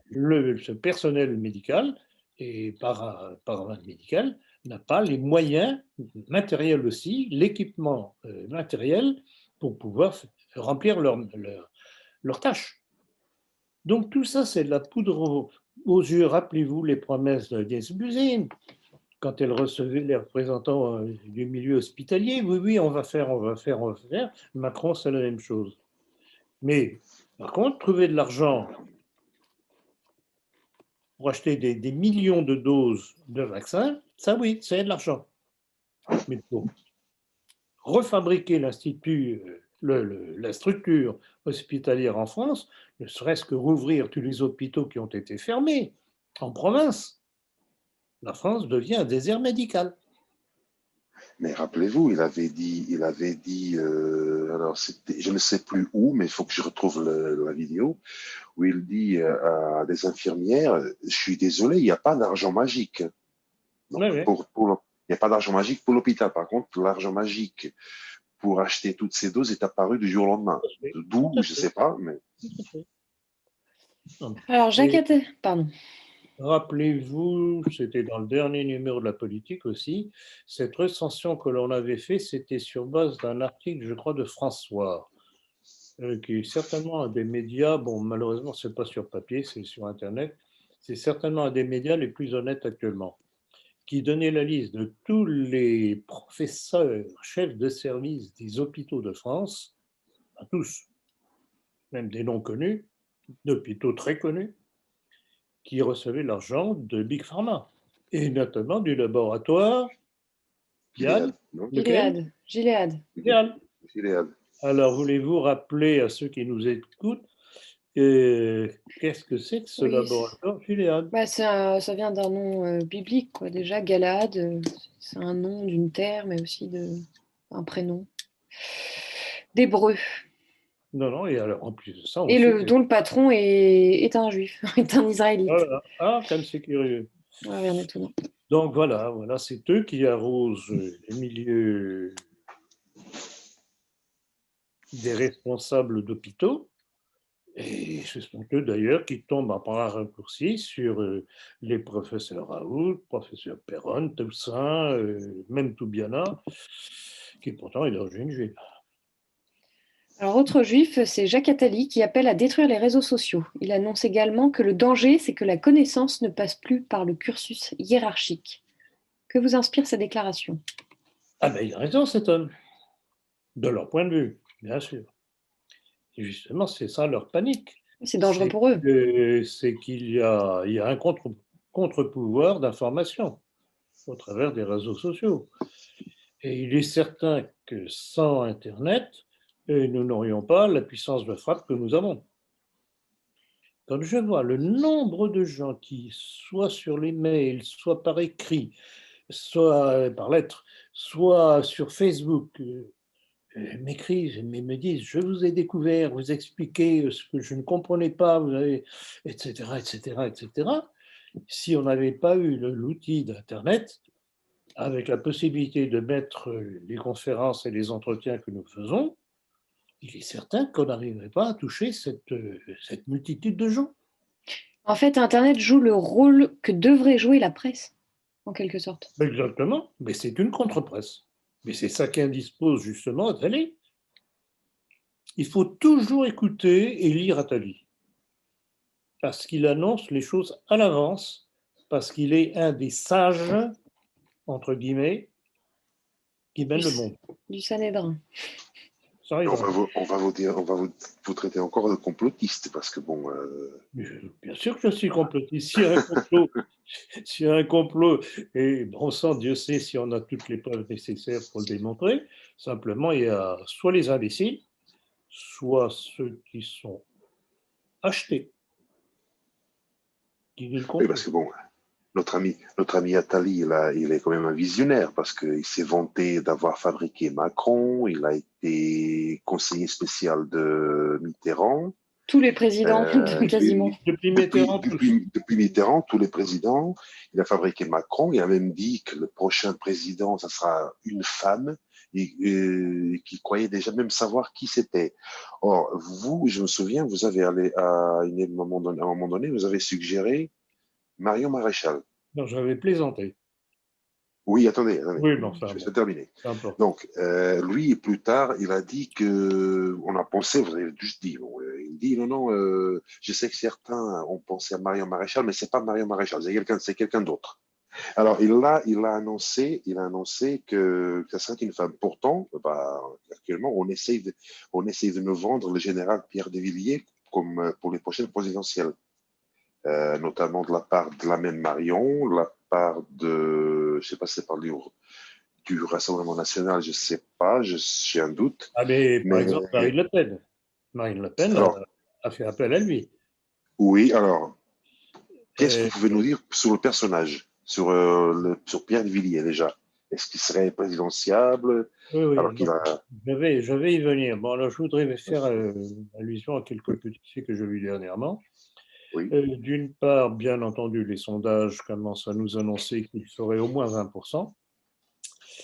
Alors, les sondages, on sait ce que c'est. Hein. On se fait dire au sondage ce que l'on veut, parce que c'est curieux, ni vous ni moi n'avons jamais été sondés. Ni aucune des personnes que nous connaissons, aucun des très, très, très, très nombreux correspondants que je peux avoir. Donc, c'est curieux. Alors, je me demande comment ils font leur sondage. Bon, dans quel milieu. Ça, c'est une chose. Le Point en tonne la trompette, il est par-ci, il est par-là. Et ce matin, sur Radio Classique, qui est, comme vous le savez, une radio juive, interroger le maire de Reims, M. Arnaud Robinet, qui se trouve être à la fois franc-maçon et juif. Et alors, c'était très, très instructif de voir le dialogue des deux compères entre l'intervenant de Radio Classique et ce Robinet.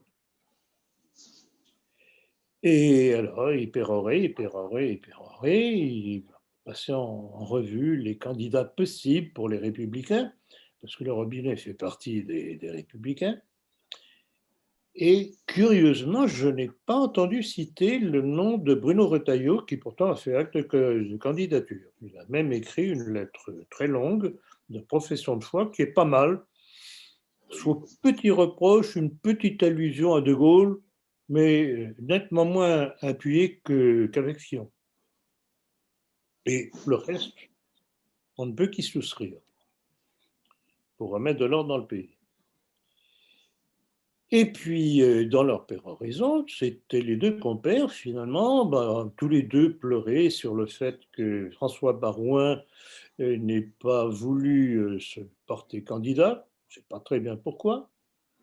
Et ils disaient, bon, eh bien, dans ce cas-là, on est obligé, enfin, il va falloir que l'on fasse l'union autour de Xavier Bertrand. Ah, bon, d'accord, intéressant. Xavier Bertrand, mais c'est qui Xavier Bertrand? C'est un membre du Grand Orient. Et curieusement, petit rappel en passant, notre Premier ministre, M. Castex, a fait partie du cabinet de Xavier Bertrand. Voulez-vous que je vous fasse un petit dessin supplémentaire d'illustration? Alors, pour en revenir au général de Villiers, bon, il y a déjà un certain nombre de temps que je mets en garde contre cette fausse gloire militaire.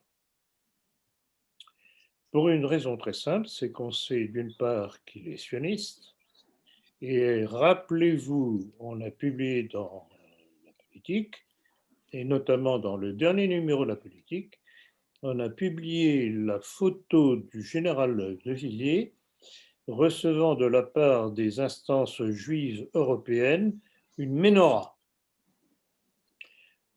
Manuel Diane, ce n'est pas à vous qu'une quelconque organisation juive, pas plus qu'à moi, n'offrirait une menorah, que je sache. Je pense qu'on la refuserait déjà.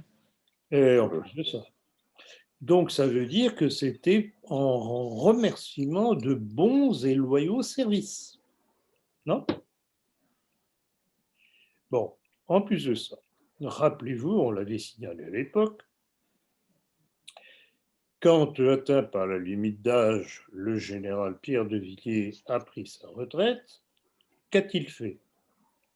Il s'est sauvé. Eh bien, il s'est reconverti dans une boîte américaine qui était la belle Boston Consulting Group. Company. Donc, il s'est mis au service des intérêts américains, qui ne sont pas nécessairement, que l'on sache, les intérêts français. Alors, c'est ça qu'on voudrait nous présenter comme un homme providentiel pour sauver la France. Peut-être cesser de rêver. Mais d'ailleurs, c'est encore un lien commun avec tous les présidents qu'on a eu jusque-là. Ils ont tous été des hommes des Américains, que ce soit Macron, Young Leaders. Voilà, exactement. Bravo de tous les Young Leaders. Ils ont tous fait partie des Young Leaders. Donc finalement, De Villiers, il a le profil idéal. Tout à fait. Tout à fait. Et donc, ces Young Leaders, ce sont des éléments que des décideurs de recherche à travers le monde, et c'est vrai dans tous les pays du monde, ils repèrent les éléments prometteurs pour eux, plus ou moins brillants et qui peuvent accepter leurs propositions, ils les prennent sous leur aile protectrice, les font mûrir, et un jour, on apprend que monsieur... Ah tiens, il y a monsieur un tel que l'on apprend à connaître. Et là, rouleau compresseur médiatique se met en marche, et un tel, et un tel, et un tel, et un tel. Et aujourd'hui, nous avons, entre autres, Villiers. Ça n'a pas été un young leader que je sache, par contre. Continuons sur l'aspect américain. Alors que Trump semblait dénoncer les élections frauduleuses, il admet finalement sa défaite. Que pouvez-vous nous dire sur ce revirement de situation? Vous savez très bien que pour moi, je m'en contrefiche éperdument de cette histoire-là. Je n'ai jamais cru en Trump, parce qu'il y a un nombre d'aspects de sa politique qui sont absolument inadmissibles, et notamment son aplaventrisme devant Israël. C'est hallucinant, et je ne comprends pas que certains dans nos milieux aient les yeux de chimène pour lui. Ça fait partie des choses que je ne comprends pas, mais bon, mon QI, comme disait Alain Belois, à 2 chiffres avec une virgule au milieu. Exactement, vous avez bonne mémoire. Donc, je ne comprends pas, j'attends toujours qu'on m'explique, et je constate simplement les faits encore une fois. Donc, franchement, je m'en contrefiche. Mais avec une petite dose tout de même de persiflage. Je crois que vous m'aviez posé la question il n'y a pas longtemps, si j'étais américain, entre Trump et Biden, qui choisirais-je? Je vous avais répondu du tac au tac, Biden. Pourquoi? Ça vous a été reproché d'ailleurs. Ben, bien entendu, il fallait s'y attendre. Ben, Bourbon maintenant, mais Rouennais aussi maintenant. Pour une raison très simple, c'est qu'il est préférable d'avoir un ennemi avéré plutôt qu'un faux ami. Or, je ne suis même pas sûr que dans les problèmes de l'affaire palestinienne, que Biden sera aussi à plat ventre devant Israël que Trump. Je n'en suis pas sûr. On va voir. Ce que je note, c'est qu'il y a un certain nombre de juifs, soit israéliens, soit juifs américains, qui se posent des questions. Vous m'aviez envoyé un article. Comment? Vous m'avez envoyé un article dernièrement qui disait que Trump avait organisé la fête d'Hanouka à la Maison-Blanche. Oui, mais bien entendu. Encore alors, une chose aussi, je ne sais pas, je crois qu'on en a discuté tous les deux, je vous l'ai appris, je crois, que j'ai appris que ces derniers jours, il y a quelques semaines, enfin, je me demande même si ce n'était pas en plein début de recomptage des votes. Et Trump avait fait libérer l'espion Jonathan Pollard. Alors, c'est une affaire qui remonte au moins aux années 70. C'était un espion, je pense, américain de souche, qui avait espionné sur le plan militaro-industriel pour le compte d'Israël et qui avait été découvert et mis en prison. Et aucun président de la République jusqu'à Trump ne l'avait libéré. Donc Trump a voulu faire un petit clin d'œil supplémentaire aux Juifs pour les appeler à la rescousse. Alors, comprenez, Trump, c'est pas ma tasse de thé. My cup of tea. Mais Biden a aussi été un défenseur des intérêts juifs. Il l'a même dit. Non, mais il y a même Netanyahou qui a dit qu'ils sont amis depuis 40 ans.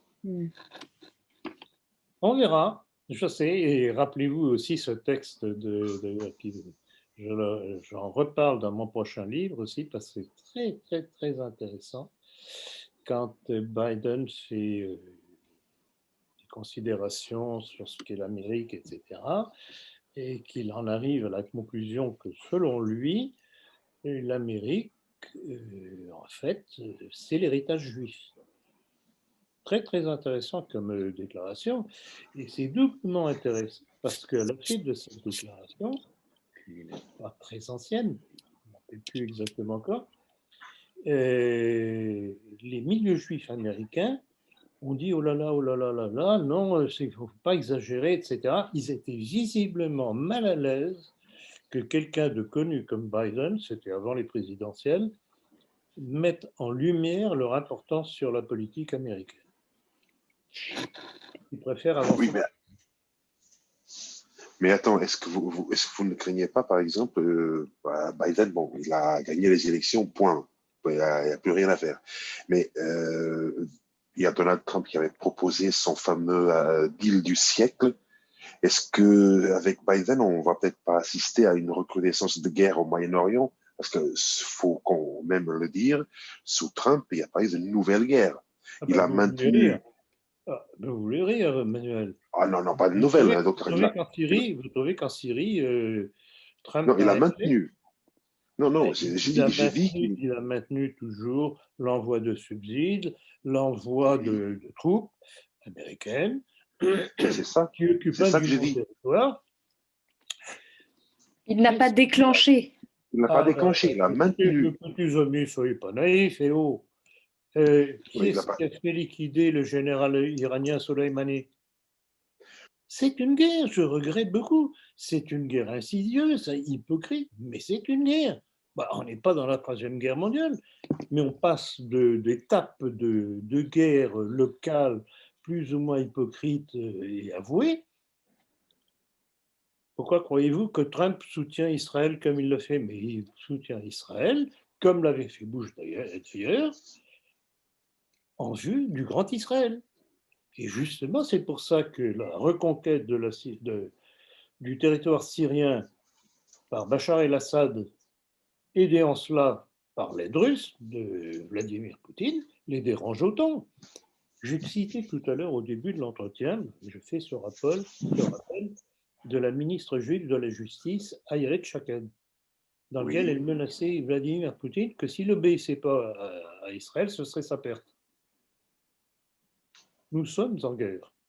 Les États-Unis n'ont jamais cessé d'être en guerre depuis leur création. Justement, c'était ma question suivante. On sait que le mensonge fait intrinsèquement partie de la démocratie. N'en est-il pas de même pour le terrorisme? La création d'un ennemi est-elle une condition nécessaire à la démocratie pour subsister? Tout à fait, c'est une chose que je rappelle d'ailleurs assez régulièrement.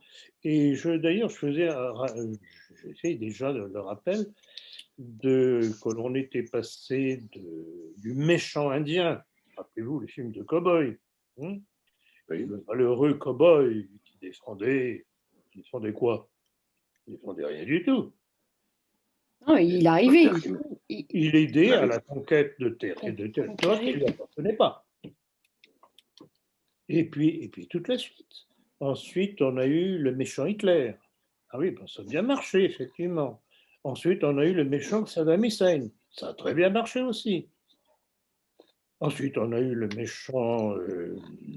Ben Laden, par exemple. En Yougoslavie, comme il s'appelait déjà. J'ai plus en tête.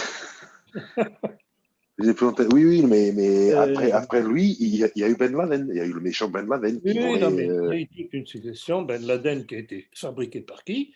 Par les Américains pour contrer les Soviétiques en Afghanistan déjà à l'époque.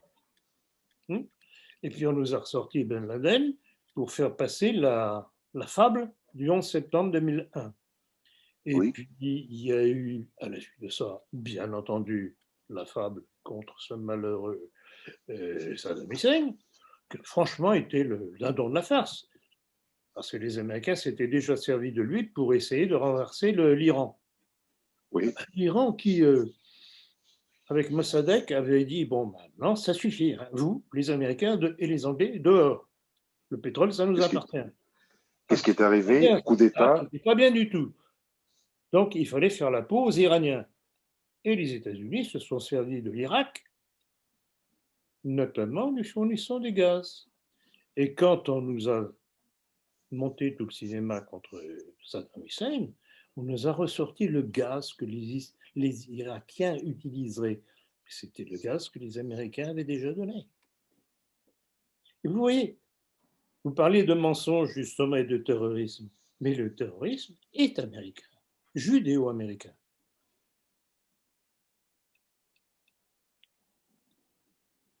Et de toute façon, puis, il y a aussi une chose qu'il faut voir. Et donc, on a eu toute cette série de pseudo-terreurs mondiales, etc., etc.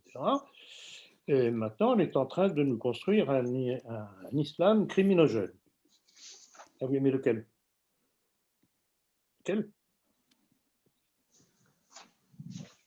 L'État islamique.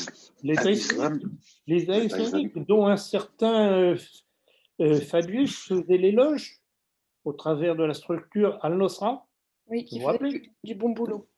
Ouais. Ou bien l'islam représenté par l'Iran et par la Syrie et par le Hezbollah libanais. Ces deux islams n'ont strictement rien à faire. Et vous savez très bien que l'État islamique est une création israélienne, puisque al-Baghdadi était un agent ou est un agent du Mossad, Samuel Elliott. Donc oui, votre question tombe tout à fait à propos, Diane. On est dans le mensonge et dans le terrorisme dénoncé par les propres terroristes pour se couvrir. Mais ce sont eux les premiers terroristes. C'est la fameuse inversion accusatoire. Exactement. C'est l'exemple type. Manuel, je te laisse poser la dernière. Ne pas me dire que Trump n'a pas été fauteur de guerre. Il l'a été. Et alors Kamala Harris, qui est la colistière de Joe Biden, elle a l'air, elle, très proche des milieux juifs aussi. Qu'est-ce que pouvez-vous nous en dire? Pour cause. Bon, elle est métisse, moi, c'est pas ça qui me dérange qu'elle le soit, mais surtout, elle est mariée à un juif. Ah oui, en plus. Ce qui semble tout de même indiquer une petite tendance. À moins que le divorce. Et alors là, on pourrait se poser des questions. On peut en parler encore de ce lobby qui est implanté aux États-Unis depuis des dizaines d'années. Il y a Barack Obama qui a sorti un livre appelé La Terre Promise. Et dans cet ouvrage, il dénonce le lobby juif et le pouvoir d'Israël sur le gouvernement américain, notamment à travers de la fameuse AIPAC, la American Israel Public Affairs Committee. À votre avis, pourquoi est-ce qu'il a attendu autant de temps pour dénoncer cette mainmise? Alors, petite précision au sujet de l'AIPAC, c'est un des volets du Bnai Brit américain. Cette loge réservée uniquement aux Juifs. Alors, bonne question, pourquoi? J'avoue que oui, on ne peut qu'être surpris de cette déclaration d'Obama. Je pense que maintenant qu'il est retiré des affaires, il règle un petit peu ses comptes. Mais pourquoi avoir attendu autant de temps? Parce que déjà, ça fait quoi? Parce que peut-être qu'il n'avait pas envie de subir le même sort que Kennedy. Oui, bon, c'est une hypothèse ou alors parce que il doit peut-être se sentir en sécurité maintenant, peut-être pour pouvoir dénoncer. Non, il doit y avoir une explication à cela, mais je vous dis pour l'instant, je ne vois pas ça, je constate la chose avec intérêt. Oui. Parce qu'il est tout de même bon que quelqu'un qui a été aux responsabilités comme Obama sorte ça. Il ne faut tout de même pas oublier que, étant par ses origines noires, comme un certain nombre de Noirs américains, on parlait tout à l'heure de Farkham, ils sont peut-être pas tellement pro-juifs que ça. Là, je suis sur un texte qui dit absolument l'inverse, parce que, bon, elle est métisse, mais elle dit, apparemment le texte dit qu'elle a vraiment été choisie par les faucons de l'AIPAC, justement, pour être la colistière de Biden. Ah non, mais il y a de toute façon, d'ailleurs, on a fait allusion à ça lors d'un entretien. Je crois que je faisais remarquer l'appétence du système à se servir de noirs, notamment en France. Oui. Regardez, notamment parmi les porte-paroles du gouvernement. Ne serait-ce qu'avec Obama aussi. Et même choisi qu'avec Obama, ça fait bien. Tout à fait. Et d'ailleurs, rappelez-vous, comment elle s'appelait celle-là? On la voit en très, très, très, très bon terme avec Califat. Sibeth Ndiaye. Sibeth, voilà. Oui, la porte-parole du gouvernement. Donc, en fait, les Juifs essayent d'attirer eux ceux qui peuvent. Si ceux qui sont contactés acceptent, tant mieux, c'est mes amours. S'ils ne marchent pas, ça donne des farcams et compagnie. Très bien. Tiens, j'ai lu un truc intéressant. Vous avez entendu parler de la mort du footballeur argentin Maradona. Oui. Bon, incontestablement, ça a été un excellent footballeur, etc. Malheureusement, le malheureux, comme souvent ces gens quelque peu primaires quand même, mais doués sur un certain plan, l'argent leur fait perdre la tête. Il a sombré dans la drogue, il a fallu le désintoxiquer à plusieurs reprises. Mais j'ai appris deux choses intéressantes tout dernièrement. C'est que premièrement, il était antisémite, ce qui arrive très, très, très souvent dans les classes pauvres d'Amérique latine. C'était un Argentin, exactement, oui. Il est argentin. Et d'autre part, qu'il avait tout fait pour aider financièrement le Venezuela. Ah bien. Bon. À sortir du blocus, blocus alimentaire. Voilà. Ouais, intéressant. Donc voilà comment, au travers d'un fait divers qui sont vraiment tout à fait divers et qui pourrait ne pas nous intéresser, on trouve tout de même matière à dire quelque chose. Donc c'est intéressant. Voilà un homme qui avait tout de même compris. Oui. Il a dû en côtoyer un certain nombre de par son métier. Comment ? Il a dû en côtoyer un certain nombre de par son métier. Il a dû en côtoyer un certain nombre. Et certainement parmi ses impresarios. Oui, en plus, oui. Ah, mais partout où il y a de l'argent, il y a un juif quelque part. Bon, merci Monsieur Ploncart-Dassac, nous avons terminé cet entretien. Eh bien, c'est bien dommage parce que vraiment, je m'amusais bien. C'était très sympathique. Eh bien, écoutez, on remet ça très prochainement. Écoutez, pas trop souvent quand même, parce que ça nous prend du temps aux uns et aux autres, mais l'ennui, c'est qu'effectivement, l'actualité sur différents sujets nous amène à tout de même refaire des entretiens assez souvent, trop souvent, je trouve, parce qu'il faut répondre à certaines choses. Donc, ce que je souhaite que l'on retienne, c'est que pour moi, Rivarol, c'est terminé. Le message est passé. C'est passé, oui. Inutile de recommencer à me faire la petite chansonnette, je ne marche plus. Mais vous voyez, ça va faire rire nos ennemis qui vont dire Ploncart il se brouille avec tout le monde. Ça, c'est la réponse des Bourbons et compagnie. Je sais bien. Mais je regrette beaucoup. Je suis un chirurgien. Quand je constate qu'une plaie est infectée, je la nettoie. Et une fois de plus, il y a toujours cette idée de la division, ça nous affaiblit. Mais en fait, c'est plutôt la fausse union qui nous affaiblit. Exactement. C'est du fait, et j'ai répondu, je pense, dans l'entretien au début, c'est du fait justement de cette fragilité ou complicité de certains de nos milieux à accueillir l'ennemi qu'on est obligé de mettre en lumière un certain nombre de compromissions.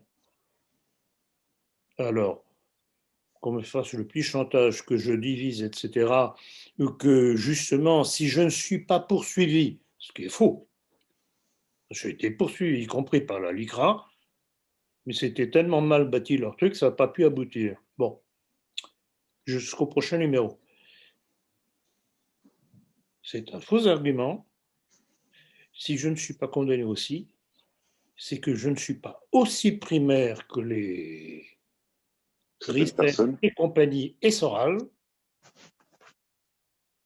qui font des invectives envers les immigrés, envers les juifs, sans faire de discrimination entre ceux qui sont acceptables et ceux qui ne le sont pas.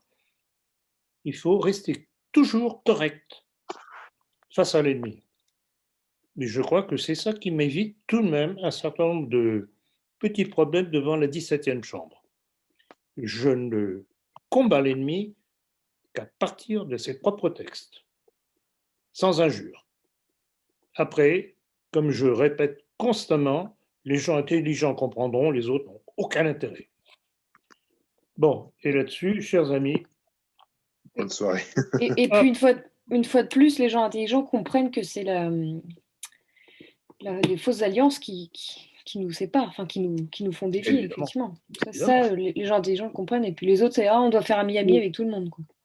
Diane, Emmanuel aussi, pourquoi croyez-vous qu'en dépit de tout le monde, de toute cette faune dite de droite, nationaux ou pseudo-nationaliste, depuis qu'en 2001, j'ai repris le flambeau de mon père, comment se fait-il qu'avec ma ligne qui ne dévie pas d'un pouce, qui est dure, certes, chirurgicale, appelez ça comme vous voudrez, il y a de plus en plus de monde qui nous rejoint.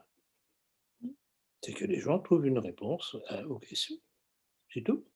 Et que je démasque les faux amis. Ouais. Toujours détester les gens qui poignardaient dans le dos.